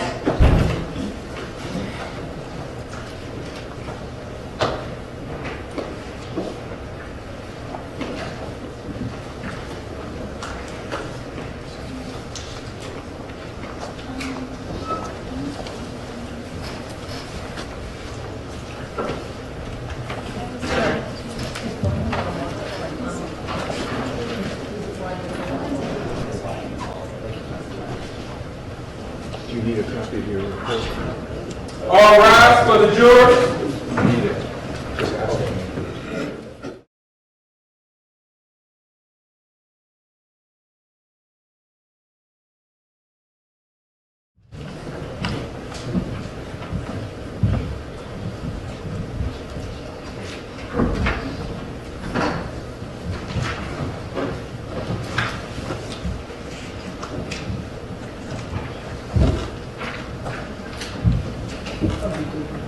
Our jurors are present and accounted for, Your Honor.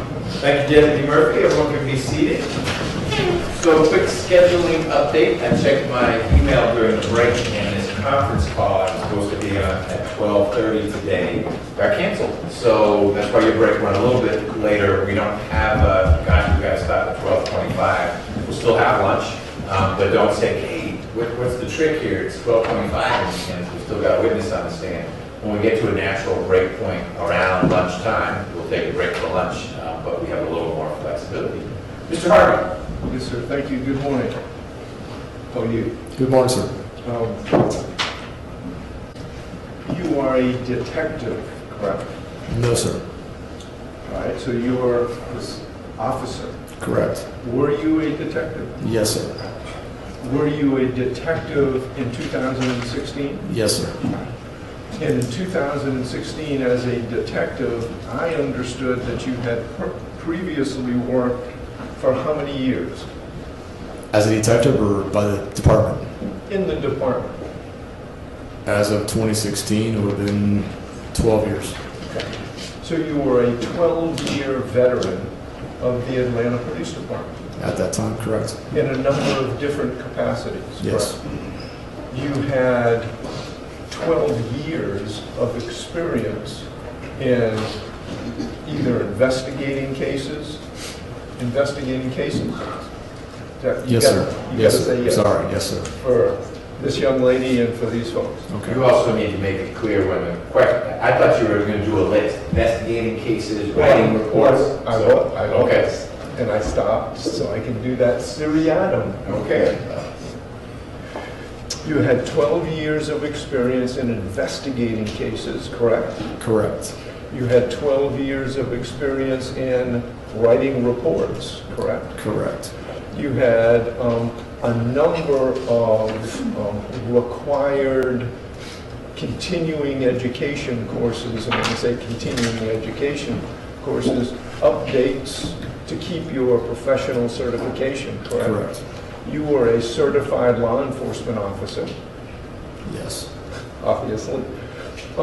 And for 12 years, prior to September of 2016, you had interviewed thousands of people. Probably as an officer, maybe, not as a detective. Right? As an officer, you interviewed thousands of people. As a detective, you interviewed approximately how many people? I don't have a number. A lot. Correct. Let's be fair. So you were, at this particular time, you were no rookie in terms of investigating cases. You're an experienced officer, correct? It was different kind of investigations, which is a lot different than on paper that you're getting at, I believe. But But yes, yes, you had interviewed many, many people before, correct? Correct. And there are techniques that you use in interviewing people, trying to get the important information that you need to get to continue your investigation, correct? Correct. And at the time of your assignment on 9/25 of 2016, that is the background that you had, correct? Correct. Narcotics, you interview people, right, in narcotics. Sometimes, yes. In gang-related investigations, that includes weapons as well, correct? Correct. In narcotics, often includes weapons investigations, correct? Correct. And it often includes people that are shot, Not narcotics, no. gangs. Sometimes, but that would have been done by a different unit, not by the gang unit. Okay, so the gang unit doesn't investigate gang-related... We came in after the fact. Okay. At any rate, you were a very experienced officer. You knew your way around investigations in 9/25 of 2016, correct? Not the kind of investigations like this, no, sir. That's where we're missing each other a little bit there. Okay. In these kinds of investigations, the assault investigations, the gun investigations, you would interview people, correct? Yes. You would write reports just like you'd done for the past 12 years, correct? Correct. So those parts of your job or assignment would have been familiar to you? For where you're going, yes. Yes. That, all right.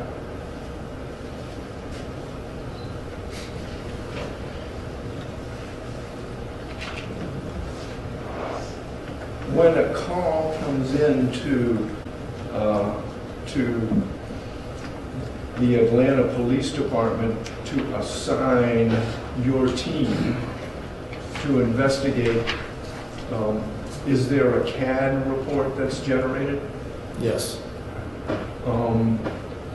And when you got the assignment, and I'm going to talk about 9/25 of 2016, when I say CAD, is it generated by APD, Yes.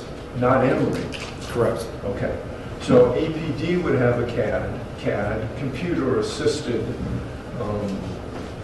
report, correct? Correct. It would indicate the time that the call came in to APD, right? More than likely, yes. All right. And you indicated, and I understand that you got dispatched around 10:18 p.m. Would that conform to your recollection? Yes, I'm something. going to object. I think that's a mischaracterization of the evidence. Oh, I'm sorry, 10:35. Withdraw. That sounds right. Okay. It's up on the board right here, in case you want to take a peek. Does that seem correct to you? Yes, it does. Okay. And between the time that you were dispatched and arrived, does 11:24 sound appropriate to you as well? I guess if that's what it says, it sounds. Okay. When you arrived and on your way, did you receive any information? Did you become aware of any other information other than the type of call and the location of the call? We didn't really get the location of the call. We got the location of the victim. Okay. And so if you got dispatched at 10:35 and arrived at 11:34, you parked your old Ford unmarked Taurus right there at the entrance? I believe so. It was the only time I'd ever been to that hospital. I don't remember exactly where it's Okay. parked. But that's what you were driving, right? Mm-hmm. What- Yes. Did it have blue lights or any kind of police markings or anything like that? Nothing at all, no. All right, it just pulled up in the old Ford Taurus. You got out, went into the Emory emergency area, correct? Yes. Now, you were in plain clothes. Yes. Detective Roberson L. was in his uniform. Correct. And I'm sure one of the first things you did you all did was identify yourselves to the folks there in the emergency room. That sounds right. Right. And then get directed to where the people that were involved were. Yes. Did you meet at that particular time with any Emory officers? I don't remember that. If you had met with any Emory officers, and if any Emory officers had given you any information, would that have been reflected in either your notes or your report? I would imagine so, yes. Okay.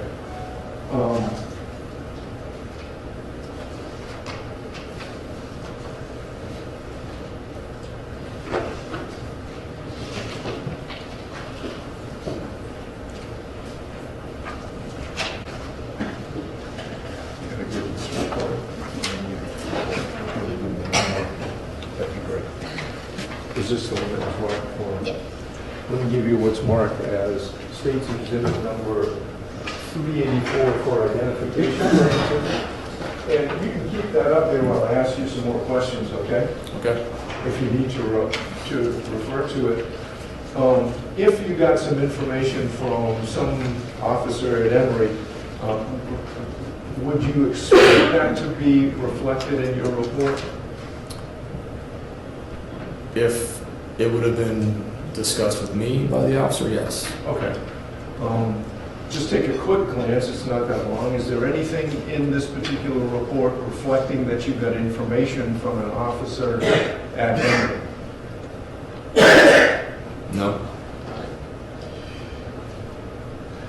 Did someone, to your recollection, give you a briefing about what the situation was? To my recollection, no. You were directed back to a room that you've identified for us, is that right? Yes. And when you got there, there was a doctor there? A doctor or a nurse, I'm not sure which. Okay. Someone from the medical personnel at Emory was explaining the situation to the people that were gathered there. Yeah, it seemed like we might have interrupted something. Yes, what? It seemed like we might have interrupted something when we came in. Once, and you put in your report, back when this was a little bit fresher, that you were directed back to a private room where a doctor was explaining the surgery that was taking place. Yes. Okay. So does that refresh your recollection with regard to whether it was a doctor or a nurse? Yes, if I would have wrote doctor, then doctor. You also told us that you separated the parties. Correct. Was that your idea? Probably not. And, Probably not. all right, so if you would, please, if you can, speak up a little bit, because I guess the reporter's having problems. No.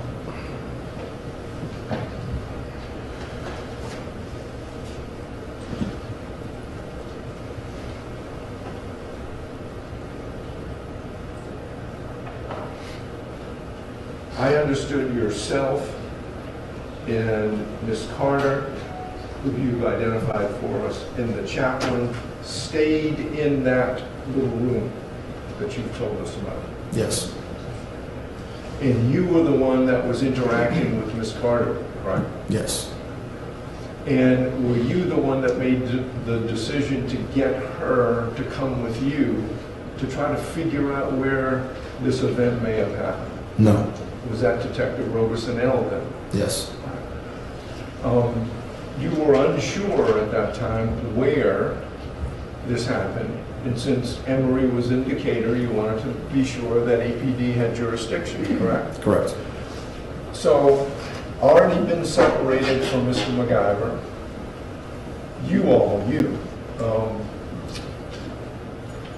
and Detective Roberson L. took Miss Carter to try to figure out where this happened. Correct.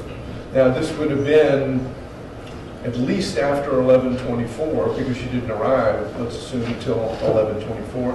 How long do you think it would have been that you were there before you left Emory?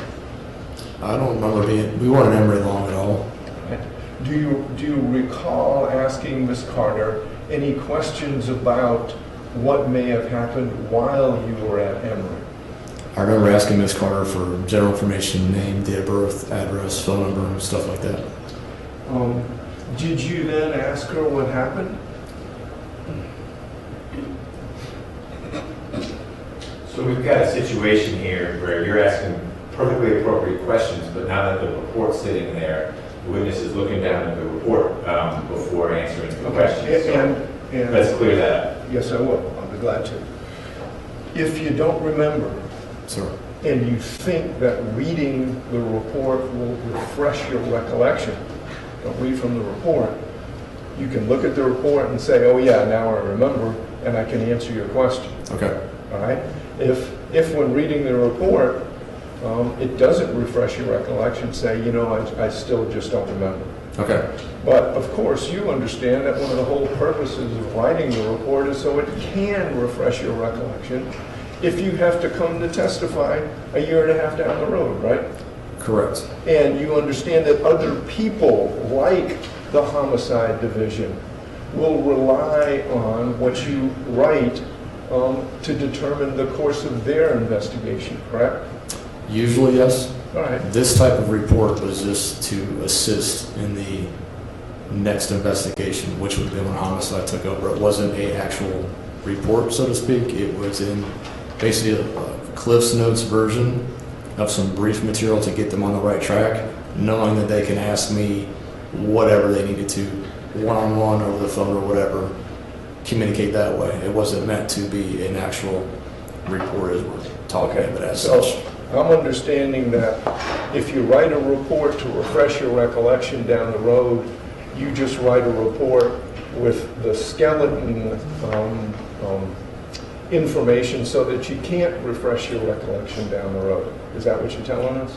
No, I'm telling you, I wrote the report to assist the homicide investigator, not for my own recollection down the road. All right, and in order to assist the homicide division, you would put down information you thought was important, correct? Correct. And important in order to assist them going down the road, correct? Correct. And important in the sense that this is information that is correct information. It is information that I personally have obtained, and here it is. Hope it helps you, right? Correct. I mean, you're not trying to give misinformation to folks that you're trying to No, help, of course right? not. I was going to object to testimony, but looks like he's moving on. So. He at least walked away. Well, does reading your report refresh your recollection as to whether or not at that point at the hospital you asked Ms. Carter what happened? Looking at the report, it doesn't specify exactly when I talked to her about what happened, if it would have been in the car or in the hospital. So that part isn't clear the way that I wrote the report. All right, so it doesn't refresh your recollection as to when you asked her what happened? Knowing how I would have done the investigation, I would have done it at the hospital. Knowing we weren't there for very long, that's where I'm not quite sure.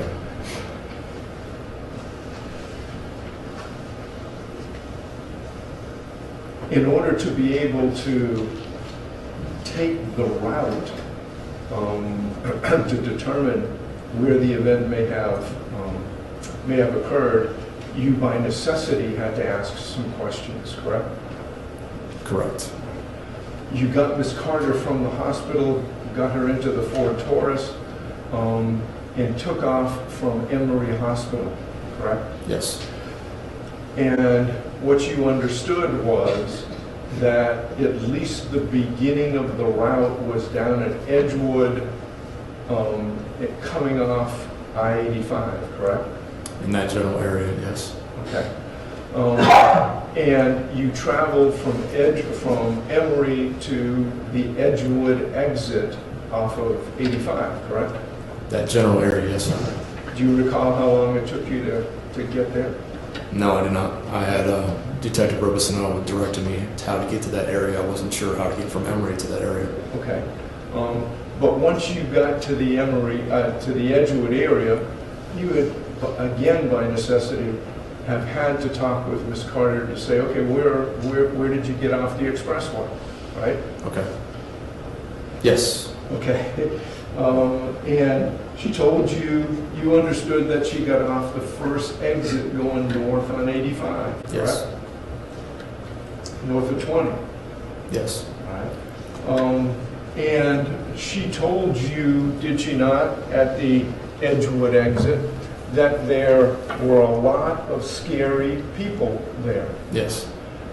You wrote that down, I did. correct? You wrote that down in your report, correct? Yes. You wrote that down in your report because you thought it was important information to be able to pass along to the homicide division, Yes. correct?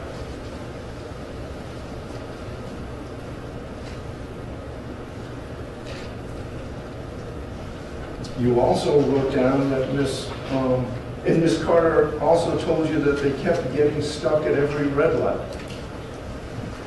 Yes. I'm sorry to interrupt. It's the same issue with the reading from the report, so I just asked if the detective could just at least make a notation for the record when he's referencing it. Yeah, or maybe you could hold on to his report and give it back to him if he needs it. Because you are focused on what you need to. I'm noticing you ask a question and then poor Detective Ricker's head goes down, read, and then he answers your question. So that's not working. Well, I don't know how else to ask the question. Your questions are fine. I'm asking you to take the report from him. Well, I'm going to have to go back and give it to him every Stand near him. I think that's pretty inefficient, but I will. That's funny coming from me, but I'll take it. If you need to, again, if you need to look at it, please refresh your recollection, okay? Did you have a chance to look at this before you came in today? Not today. I looked at it yesterday. So yeah, last night. Fairly recently, correct? Right. As late as last night, right? Correct. All right. Do you recall that Ms. Carter said to you that they kept getting stuck at every red light, and you can use your report to refresh your recollection about that? I will use my report to reflect on. So your complete answer is you don't recall. Correct answer is do not recall. Okay. Then if it would help, go ahead and take a look at the report.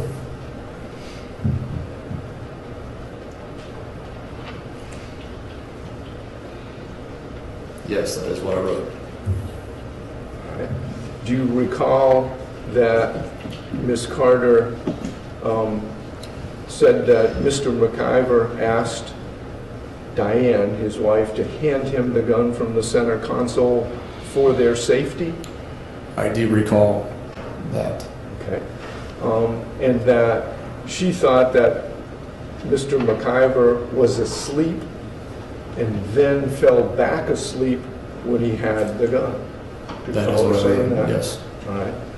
And that they were driving north on Piedmont. They were driving north on Piedmont when Ms. Carter said that she heard the gun go off. Do you remember her saying that? Yes. Okay. She also said that she was, did, Sorry, I'm just going to object to Mr. Harvey just publishing the entire report to the jury by way of questions in that format. So my objection would be to the form of his question. and I'm asking, did she say? Right. He's presenting it in a certain way physically that I don't think I'm in a position to control. The questions are appropriate questions based on what has unfolded throughout the trial. Sure, and I just want to note for the record that the report is still on the witness. It is, but it's being managed in a way now, I'm watching, and Officer Ricker is not immediately looking down, and if he needs to, he's saying he's going to do that. Now, when you were on this drive, there was no exact point at which Ms. Carter recollected the incident occurred, correct? Correct. But you recall that she told you, don't you, that it was right there at Piedmont Park, correct? I don't remember her saying Piedmont Park. I can look at the report if you would like. If that's If what you I don't want. remember her saying that, that's fine. Do you recall while you were on this drive that you saw signs to the hospital, being Emory Hospital, that were just past where you were pointed out that this happened? I do remember that, yes. Okay. And were they the blue kind of hospital that said Emory sign? That part I don't remember. Okay. But you do remember seeing signs, not what Ms. Carter told you. You saw signs to Emory Hospital right after, just past where Ms. Carter indicated that the event happened, correct? Yes. Okay.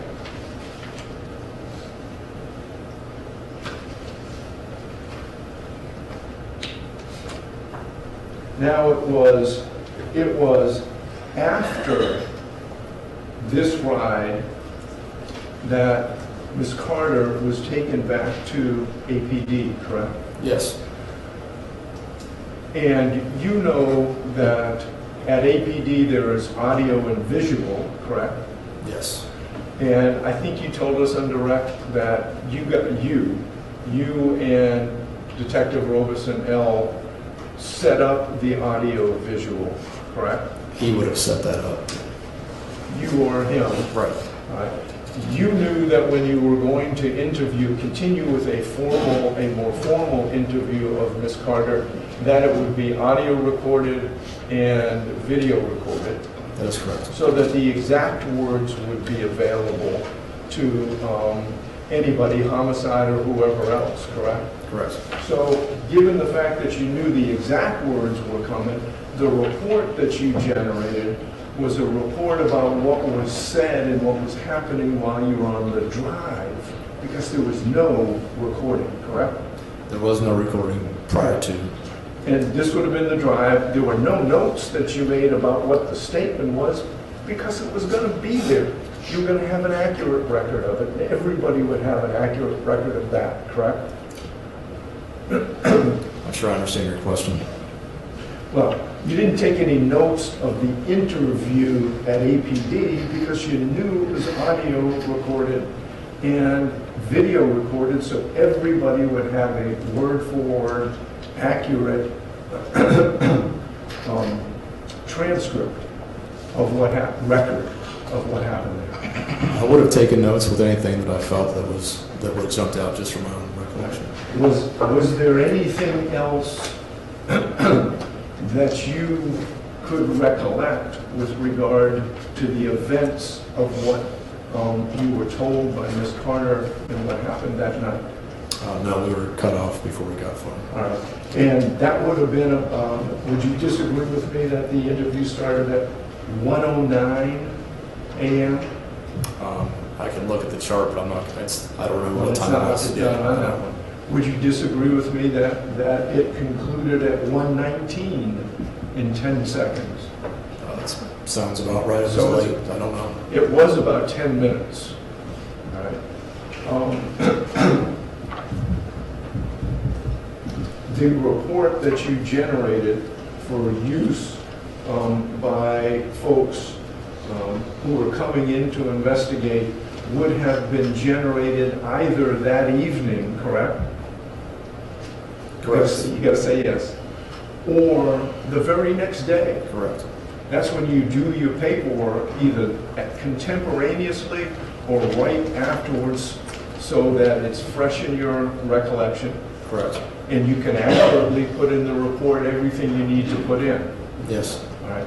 These are your words in the report, right? Yes. And it's based upon your recollection contemporaneously with the events as they occurred, correct? Yes.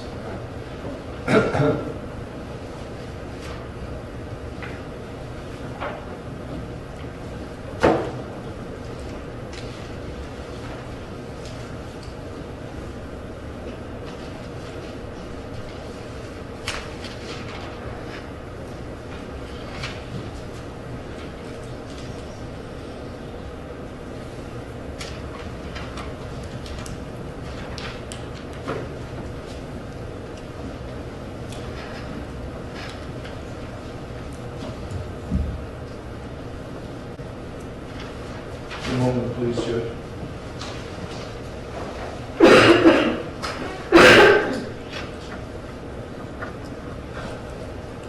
Thank you. That's all. Any redirect? Yes, Your Honor.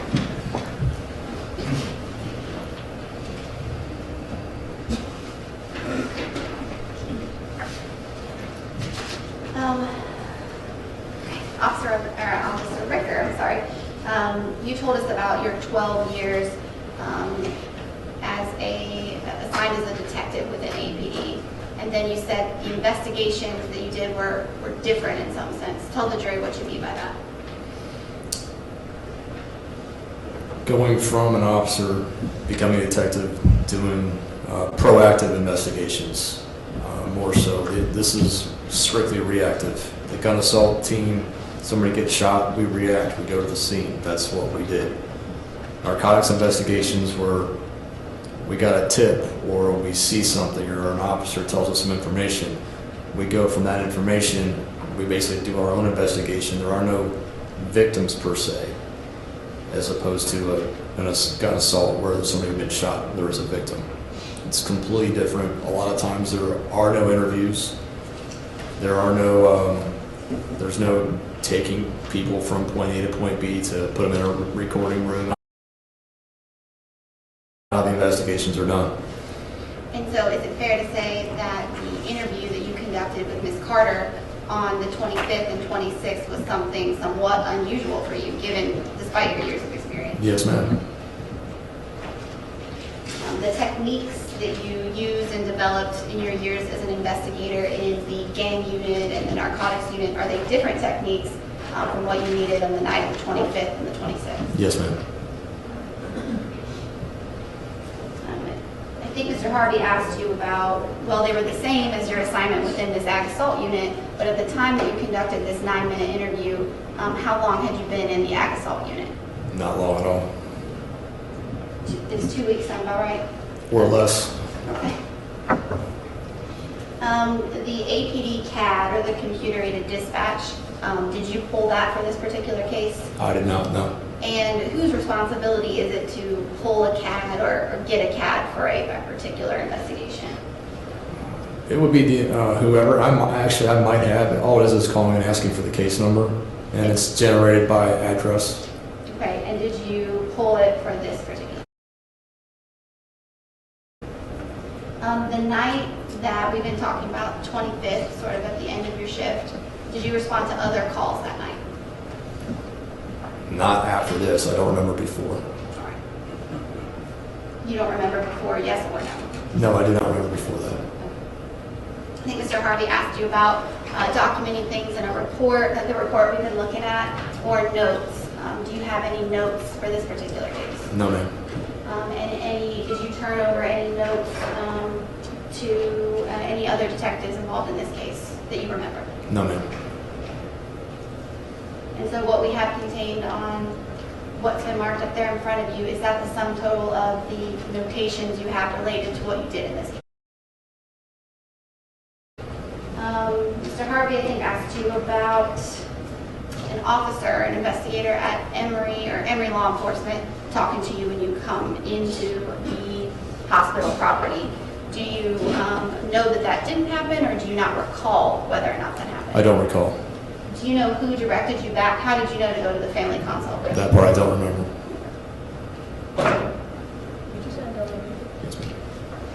When you first pulled up to the hospital, did you have a location of the witnesses or the subject? Not right away. We would have been, somebody would have led us there. I just don't remember how that took place.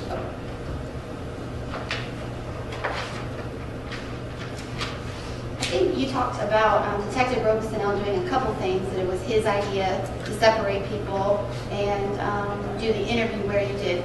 Why is that if you were the lead, to help the jury kind of understand why he's making some of those calls? Well, can I object to his testifying about why the detective Robesonell might have done something? I would assume that we're going to be hearing from Robesonell. I've heard that we are. Maybe you can ask it in a different way that doesn't require this witness to speculate why someone else took an action, unless he gave the direction to take that action.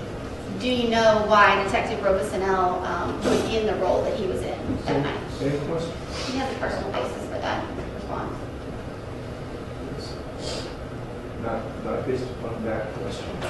All right, one, I think we've kind of covered this a fair amount, but two, if you want to ask him if he knows why, then you can find out how it is he says he knows, then you could get into why, if the basis is a permissible one. Sure. Do you know why? Yes, because I was, like I expressed, this is not the kind of detective work I had been doing. When I was assigned to this unit, I went to Detective Robesonell was one of the detectives I went to and basically said, I'm going to need your help, get me up to speed on this kind of stuff because it's not what I have been doing. And since I was riding with him that night, that's why he would have been the one that would eventually, even though it was, when I say the lead, it was my turn. So the next person, the next victim, so to speak, it was my turn to be the lead. In this case, he was helping me out, but. Okay. You told Mr. Harvey that the report that you generated is really not a report, it's more of a Cliff Notes version of the things that you knew at that point. You said that it's sort of a jump-off point if other officers or detectives want to reach out to you. Is this a question or a statement? It should seem familiar to you as a question. Yeah, that's not on cross-examination, not on direct examination. That's a fair point. I think you're orienting the jury, but the witness, but we're soon getting to the question mark part. I am. Did any detective or investigator related to this case reach out to you about the notes supplement that you created in this case? I don't remember. My guess is, and I know I'm Don't guess. Don't guess. If you don't remember. I don't remember. That's fair.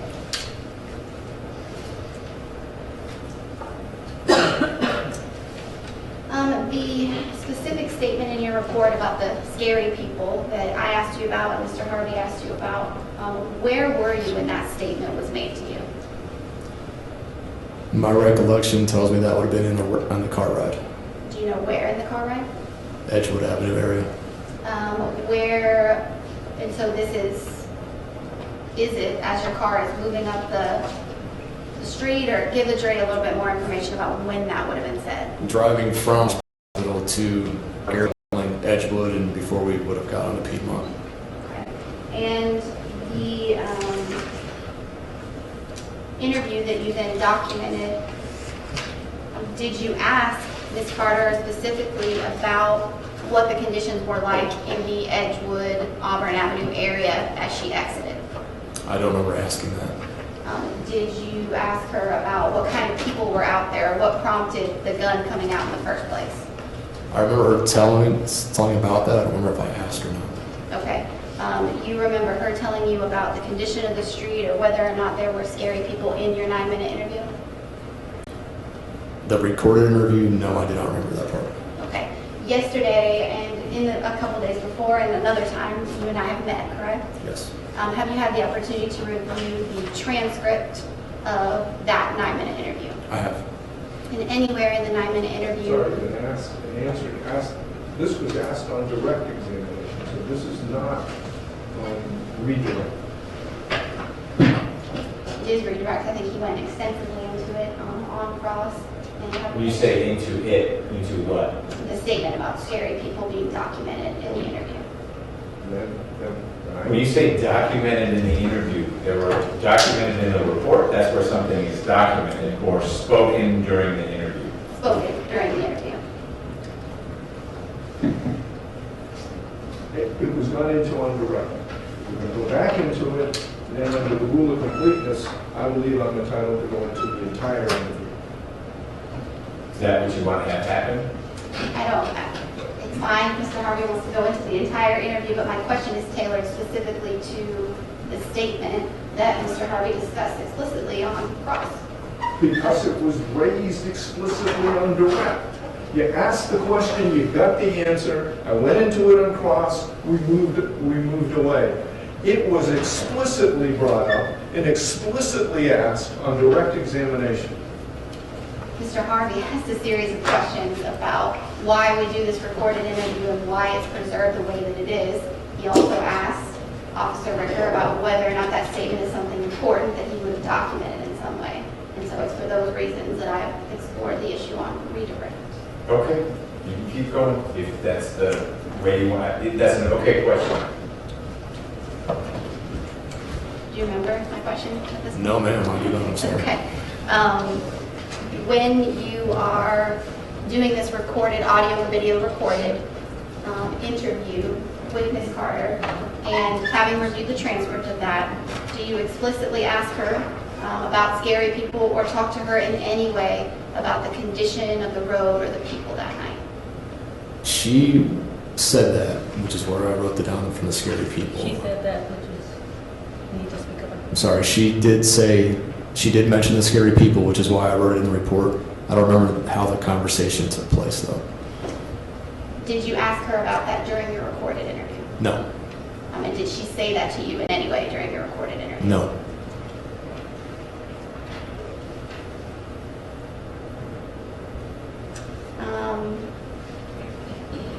Mr. Harvey told you, asked you whether or not you wrote your report in the day or that day or the day after that these things happened, you observed these things. Correct. But do you remember when you wrote it in this case? I do not. Do you have a recollection of when you sent it, when you communicated it to homicide? I do not. And do you have a recollection of who you sent it to? I do not. The severity of the situation would have said that I would have done it more than likely that night, at the latest the next day. And do you know, you've already told us you don't know how you sent it, right? Email? Correct. Do you know if you sent it over in a Word document or a, like, already generated document that we've been looking Why at? is this He said he doesn't know whether it's redirect or not. That's fine. Through a variety of questions from two lawyers, man said, I don't remember how I got the thing to whoever I sent it to. I got it, and I think, just 1 second. Might be the only question I have.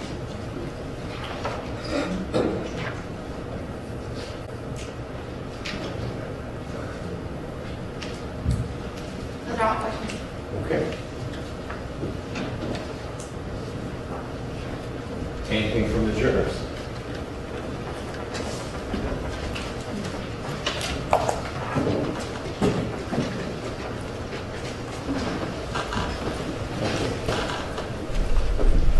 That's it.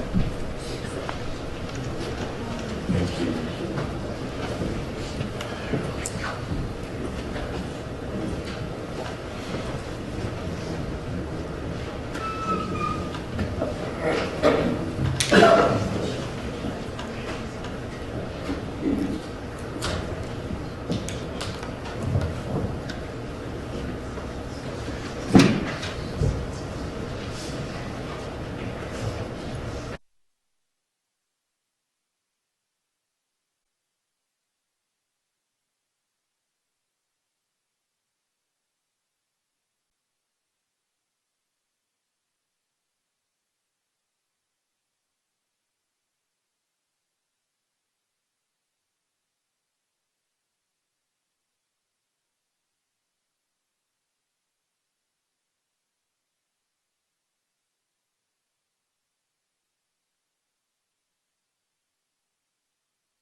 Officer Ricker, did you ever examine the vehicle in which the McIvers and Ms. Carter were traveling?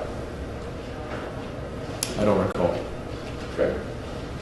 Do you know if any other APD officers were dispatched to Emory University Hospital that night, or if it was just you and Robeson? I do not know.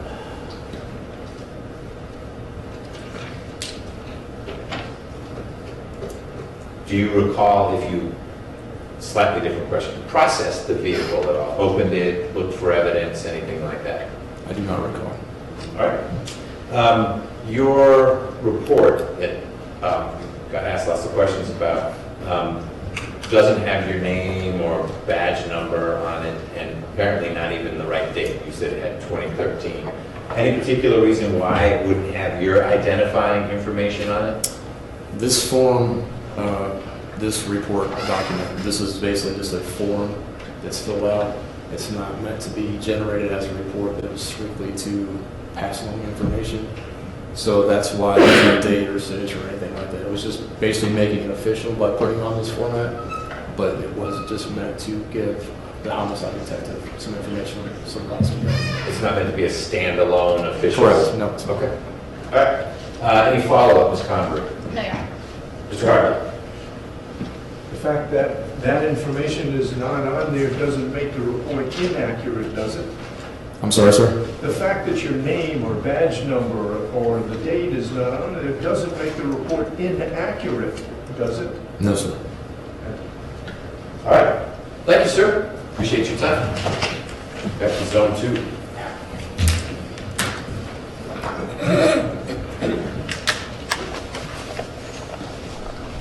Next witness. I'll take the Robeson now. Oh, that was awkward. We're both so eager. We are.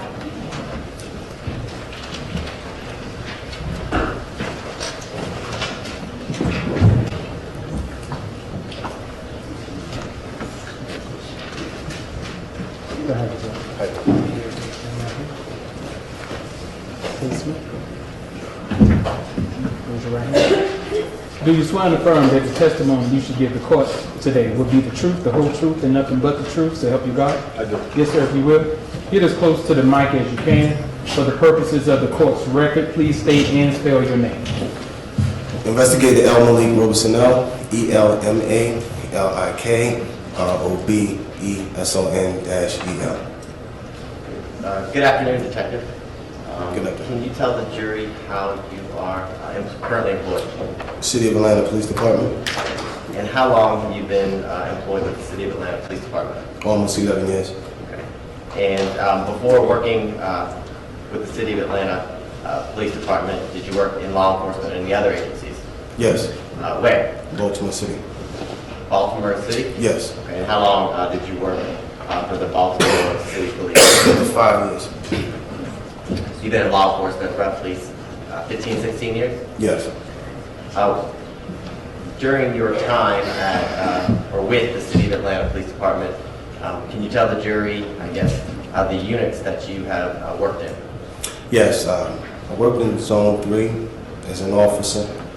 I worked in Zone 3 as for criminal investigations division. From Zone 3, I went to Zone 4, worked there, CID unit. I was transferred from Zone 4 to the robbery, to the gun unit. From the gun unit, I'm now where I'm currently working is Zone 5 CID. And you say the gun unit. Can you tell the jury, is that the same thing as like the aggravated assault Yes. team or Yes. unit? Yes, that's the same unit, yes. And how long did you work with the gun unit or the aggravated assault unit? Approximately a year, Approximately a year? yes. And were you assigned to the gun unit back in September of 2016? Yes, Okay. And specifically, were you working in the gun unit on September 25th of 2016? yes, And were you working alone? Did you have a partner? yes, Yes. I was working with the partner, Okay. Investigative Records. And how long had you and Investigator or Detective Rickers, how long have you guys been working together at that point? was working together since the unit was put together.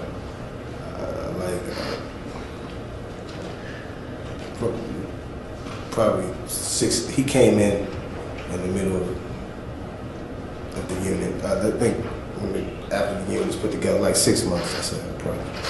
So, prior to him getting there, you had been assigned to the unit for about 6 months? Yes. Okay. And on that night, who did you guys respond, or were you dispatched to Emory University Hospital located on Clifton Road? Yes. And do you remember about what time you arrived at the hospital? Not the exact time. It was close to quitting time. So we was working from 4 to 12. So it was around 10:30, 11 o'clock. Would 11:24 Yes. sound about right? Yes, around. Okay. And when you arrived at the hospital, did you come in contact with any other law enforcement agencies? Yes, the Emory Police Department. One of the officers from there, the police department. Do you recall the Emory officer's name? Officer Strout. Officer Strout. Okay. And do you remember how Officer Strout or Strout, I guess depending on the pronunciation, what he looked like? Yes, he was heavy set, light skin, light complexion male. It looked like he was possibly Hispanic. Okay. And when you first encountered Officer Stroop, did he inform you of what was going on at Emory Hospital? Yes. Okay. And after you consulted or you got the information from him, where did you go next? We went directly to the family lounge area. Okay. And is that inside the ER? Yes. Okay. And when you got to the family lounge or the family waiting room, what did you observe, or who did you see? Or did you see anyone? Yes, I saw Mr. McIver, Miss Carter, Mr. McIver's lawyer, the chaplain, and the doctor. Okay. And did you, when you first, I guess, encountered those 5 individuals, did you go inside the room? What did you do first? Yes, I went inside the room, and I just went inside the room and observed what was going on, and told them that I wanted to speak. We would need to speak with them just to find out what was going on. Okay. And were they all talking together when you first got into the room? They weren't all talking together. They had individual conversations going on. Mr. McIver was speaking with the doctor, and Miss Carter was speaking with the chaplain. Okay. And you said you wanted to speak with the individuals. Did you speak with all of them in the room, or did you leave the room with anyone? Yes, I stepped outside the room with Mr.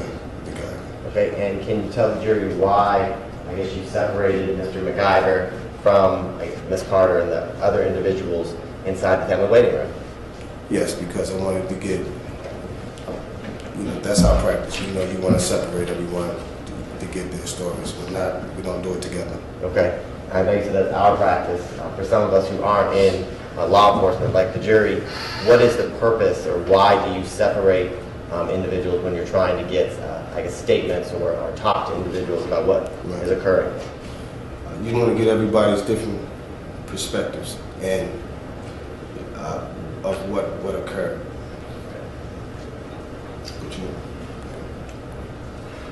While speaking with Mr. McIver outside, do you have any substantive, I guess, conversation?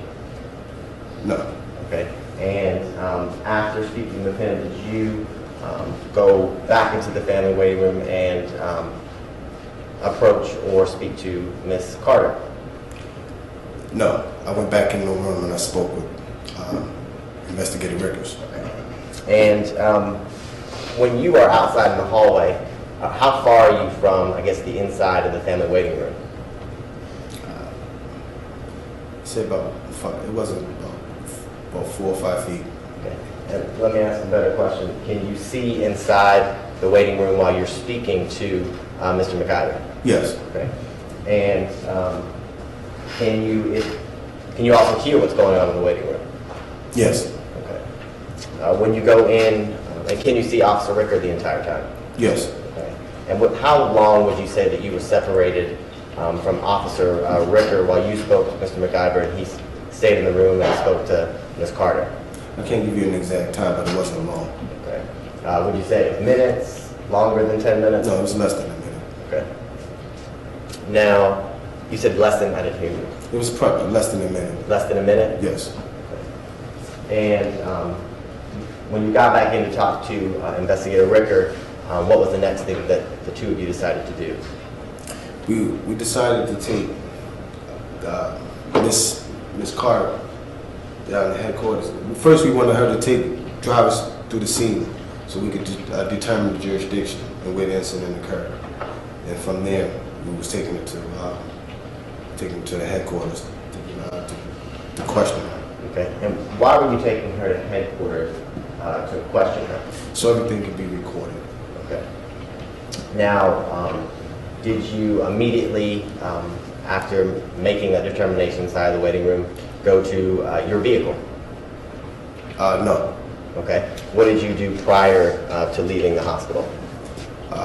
As I was leaving the hospital, I was approached by a nurse. Okay. And do you remember the description or what the nurse who approached you looked like? Yeah, she was a black male in her 30s. Her hair was pulled to the back. She had on a nurse uniform and some scrubs. Okay. And you said she was a black male that used the pronoun. I'm sorry, black she. female. I'm sorry. Okay. I'm sorry. So she was a black female. She was in Yes. scrubs. You said she was. What was her body type? She was average build. Okay. And without telling me what she told you, did she describe or communicate to you what she observed that was going on in the family waiting room before you got there? Yes. And did you get any information or her name, anything else as to how to contact this nurse? Yes. Okay. And after you spoke to the nurse and got her information, did you then proceed back to your vehicle? Yes. Okay. And did you drive the car? No.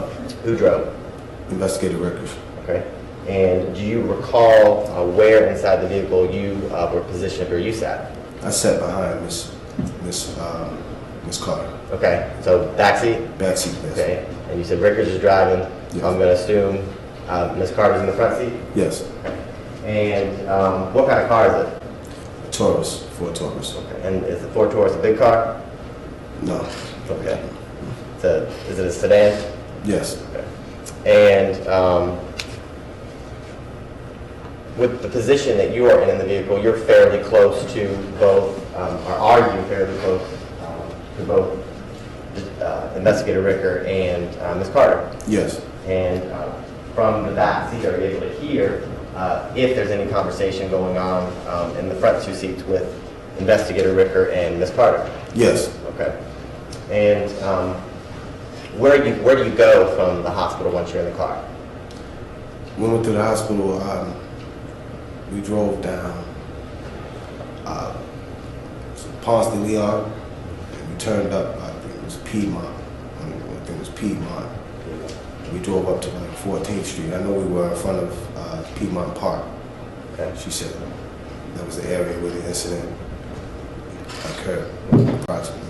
So the route that you took from the hospital, where you ended up, you said was around 14th Street? Yeah, around some Across from the park? Yes. And is that here in Fulton County, sir? Yes. Now, you said you went up Ponce and then turned on Piedmont. Yes. Did you ever, I guess, in the route that you took to get to 14th Street, go down Edgewood? No. No? No. Okay.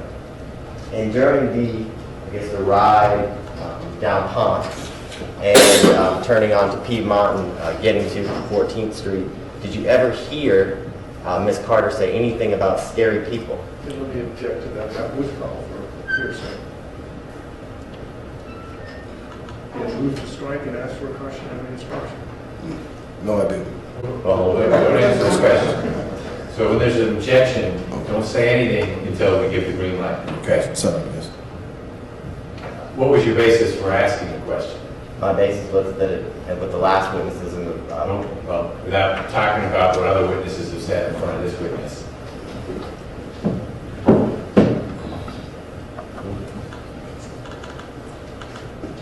I guess for inconsistent testimony that's occurred throughout, I guess, the last witness and the witness prior to that. Okay? There wasn't any inconsistency at all in what the previous witness said. So, Well, witnesses, I heard plural here, not just the last witness. I don't know whether there were any inconsistencies in any of the witnesses' statements. So I object to that. Okay. On that basis. All right. I don't have a sufficient recollection as to what witnesses who testified earlier than today may have. There are three people who could be talking about this. I do remember what someone talked about today. Yes. I'm not remembering, maybe because it was talked about for so many hours, to say it was inconsistent or consistent. So I'm going to ask you to move on to something else. Can I respond, Your Honor? Sure. I believe we can do it at the bench. If you Okay. prefer, Mr. Harvey.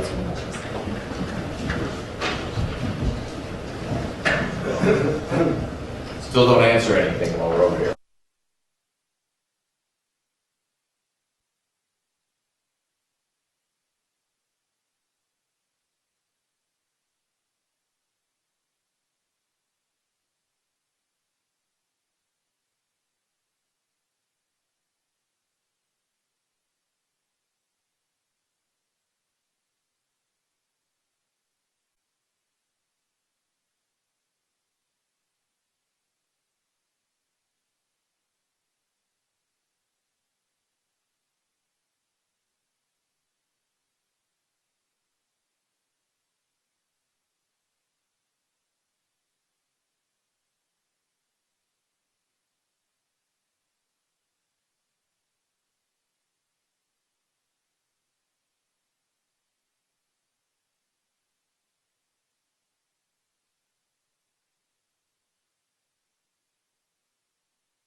Obviously, they were talking. During the route, I guess, down Piedmont, down Ponce into Piedmont, was there any sort of conversation during that ride to determine where the incident location occurred? Yes, it was just small talk between Investigator Rickers and Ms. Carter. During that small talk, did you hear Ms. Carter say she's... I'm going to object because it was just small talk. Okay. I'll allow the question. Did you hear Ms. Carter say, while the small talk was going on, anything about scary people? No. Okay. And once you determine where the incident location, well, actually, let me go back to that. During the small talk, did you hear Ms. Carter say anything about what occurred in the vehicle? Yes. Okay. And was it an extensive conversation about what occurred in the vehicle? No, sir. Okay. And why not? Because we was trying to, we wanted to wait to get her on record. And when you say on record, what do you mean by that? We wanted to record the conversation, record the interview. Now, once you got to 14th Street, determined that was the area, you said you went to headquarters? Yes. Okay. And when you got to headquarters, what was the first thing that you did? We found the room. I was trying to find a room to set her in. Okay.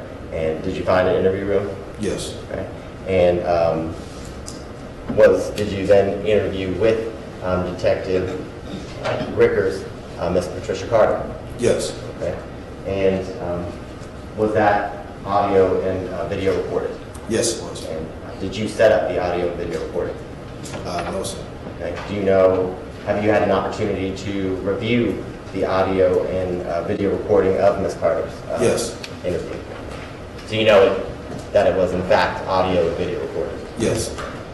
And during that conversation that you were present, did Ms. Carter ever say anything about scary people? No. Okay. And about how long did that interview or conversation with Ms. Carter last? Approximately 10 minutes. 10 minutes? Yes. And why was it so short? Because Miss McIver died. I received notification that she died. And after you received that notification, what did you do? I left the room and I notified Investigator Rickers that she's dead. Okay. And at that point, did you and Investigator Rickers continue to interview Ms. Carter? No, sir. And why is that?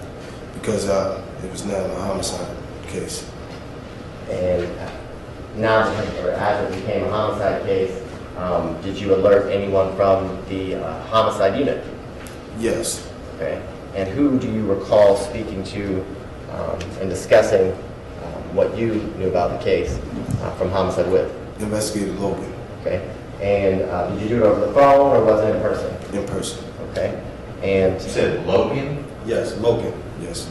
And while talking with Investigator Logan, did you tell him about did you tell him that a nurse had approached you? Yes. Did you tell him what the nurse, I guess, told you or that she had observed? Yes. Okay. And at that point, did you have any more contact with Ms. Carter? No. Okay. Did you have any more contact with the defendant, Mr. McIver? No. Okay. Did you have any more involvement in the case at all after you provided that information to Investigator Logan? No. Okay. Do you know, or did you do a report for this case? No. And why is that, Detective Robesnell? Because I wasn't the primary investigator. And who was the primary investigator? Investigator Rickers. Okay. And was your role to assist Investigator Rickers? Yes. Okay. And I guess, is that because he was so new to the unit? Yes, and we just work together as investigators. We try to help out the best way we can. And do you know, or did you assist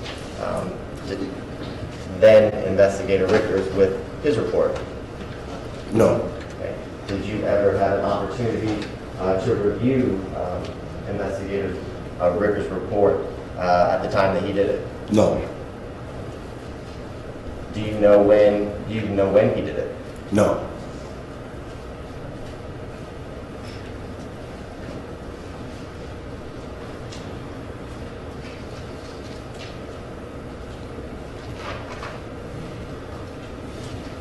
Now, as an investigator or detective, you commonly do reports. Do you commonly do reports for your cases? Yes. And when you do a report, do you put your name on it? Yes. Do you date it?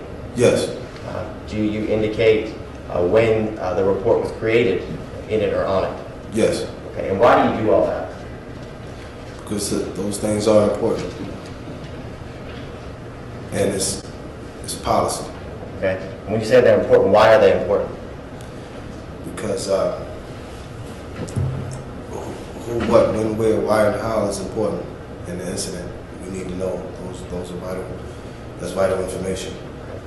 And throughout, I guess, that evening, do you recall if you had spoken to Detective Logan before bringing Ms. Carter to APD headquarters?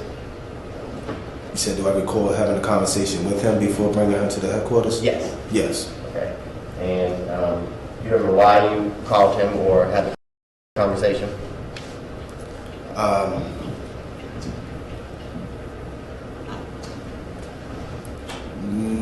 It's okay if you tell me. No, I don't. Thank you, Judge. No further questions.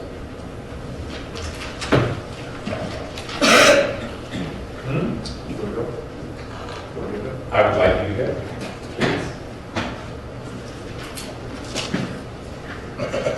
Didn't know what Well, you determine how quickly You know, that's pretty unfair. That's not true. You That is not true. I'm sorry, I'm hungry. I would like to eat. We're at a natural breaking point. I don't need that you determine when we eat. I do not determine when we eat. We've got 1 6-minute break in the morning. We get 45 minutes at lunch. We get 6 minutes in the afternoon. I don't think that's a fair comment. noted. If you're ready, you should proceed. Thank you. You're welcome. How you doing? How you doing, sir? I understand that this particular evening, you weren't the lead guy, right? Correct. So it was your partner, and I'm sorry, sometimes I mispronounce his name, it's Ricker, right? Yes.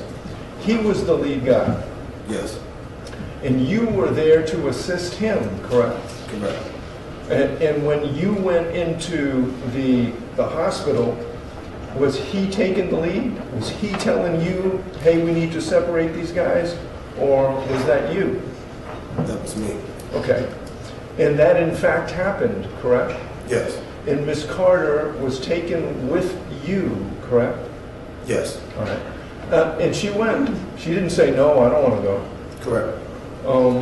And she was cooperative, as I understand it. Yes. She answered any questions that you may have had. Yes. Correct? This was in September of 2016, but you didn't write any report, whether it had your name on it or didn't have your name on it, or the date or anything like that. You just simply didn't write a report, correct? Correct. All right. And the report about what the who, what, when, where, and why, the important information was delegated to the lead in this case, and that's Detective Riker, correct? Yes. All right. You didn't have a chance to review it, correct? Correct. You didn't, to this day you haven't reviewed it, correct? Correct. All right. So you assume, well, I'm not, strike that. When you write a report, you put accurate and correct information in it, don't you? To the best of my knowledge, yes. Detective Riker wouldn't misrepresent something, would he? Objection, Your Honor, calls for speculation and commenting on veracity of another witness. Sustained. How long had you worked with Detective Riker? I say approximately 6 months. 6 months. Yes. And he had written a number of reports in that time frame, correct? Yes. Because you guys traded off on who was the lead and who was not the lead, correct? Yes. And he had written a number of reports while he was with that unit during the course of you guys working together, correct? Yes. And he, you knew he was experienced, correct? He didn't Not have. as you. Yeah, he had different experience. Okay. But he wrote reports for your unit before, correct? Yes. And he knew the same thing that you told? Did you know whether he knew the same thing as you? Who, what, when, where, and why? Yes. You were in fact in the back seat during this particular ride, correct? Yes. You were on the radio, and it was Detective Riker talking with Miss Carter in the front seat, correct? Yes. And how many times were you on the radio? Okay. I don't know how many times I was on. Well, when you're on the radio, you're talking to somebody, there's some noise back there, your attention is diverted from what the conversation may or may not have been in the front, correct? Well, no, that's not true. Okay, so you're on the radio and listening to the conversation. Yes. Any reason that conversation couldn't have been recorded? No, Okay. Any reason you couldn't have written a supplemental report? there's no reason I couldn't. Okay. As I understand it, you went from Emory down Ponce to Leon to Piedmont? Yes, it was one of those streets. I wasn't familiar with that area at the time because I'm originally from Zone 3, Zone 4. I know we was in that. I know we was across the street from Piedmont Park. That I do Okay, know. at the end, Right, at the end. right. I'm asking you about where you started. Did you start down at Edgewood?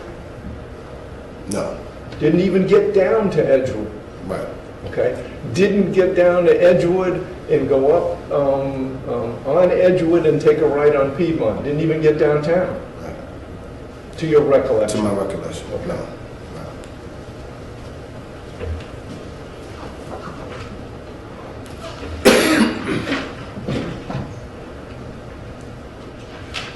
You understand that the location of this incident was the intersection of Piedmont and 14th.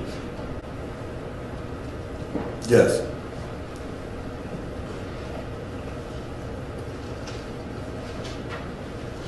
The notes that you took and gave to Detective Logan, they weren't notes of the conversation, they were notes of the description of the nurse and the information of the nurse that you told us about, correct? correct. So there were you didn't even take notes of what was said, what wasn't said, where you went, how long it took, nothing, right? Correct. It was just you relying solely and entirely on the integrity and accuracy of Detective Ricker, Yes. correct? Correct. Can you read your I had a few questions, Your Honor. Detective Robinson, did you come to the DA's office and give us a summary of what you and your involvement was on September 25th and 26th of 2016? Yes. And did you immediately, I guess, Keep going. sorry, that was distracting me, my apologies. I'm sorry, I You're, didn't mean to. you're okay. Did you also immediately speak to Investigator Logan after Ms. McIver had passed or died? Yes. And did you give him your recollection or what you did throughout that investigation, whether it was taking notes about the nurse and speaking with Ms. Carter and what she said to Investigator Logan? Yes. Did you have a digital recorder on your person that evening? No, not that I remember. And is that why the route or the route with Ms. Carter, or the ride with Ms. Carter wasn't recorded? Yes.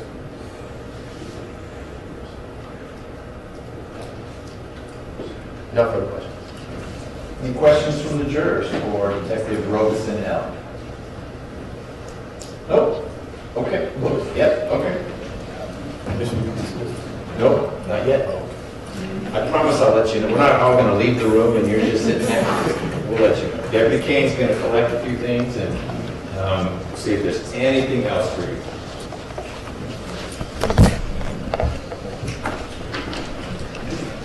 Thank you.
Detective Ricker and Ms. Carter, were you all heading southbound on Piedmont as opposed to northbound?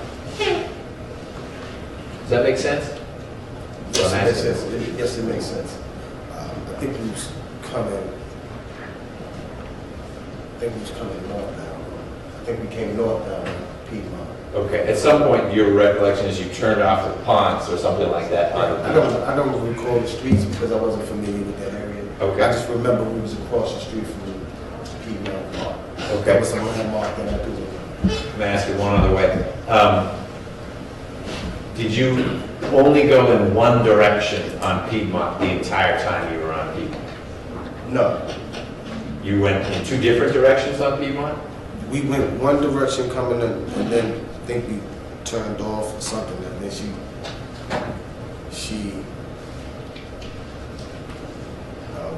we might have turned on another street. I'm not sure. You're not sure? Okay, fair enough. Mr. Abate, any follow-up? One quick question. During the route of the ride from Emory Hospital to Piedmont Park at 14th Street, were you ever on the expressway? No. Mr. Hart? Nothing. Okay. You're free to go now. I guess you need to write something down for Ms. Price, but then you're free to go. And ladies and gentlemen, we'll break for lunch now.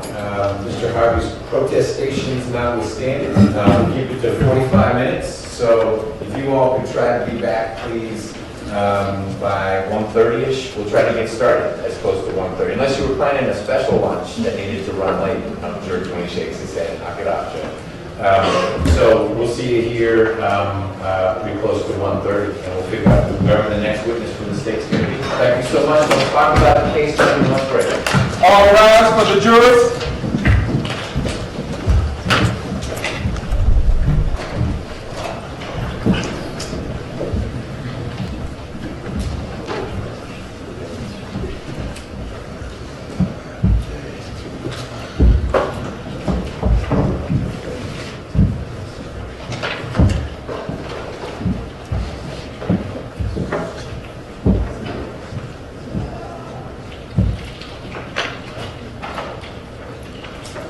Please be seated. Mr. Rucker, anything from the state before we break? No, sir. Okay, you've got witnesses for this afternoon? Oh, yeah, okay. Mr. Sam, anything from the defense? Enjoy your lunch break.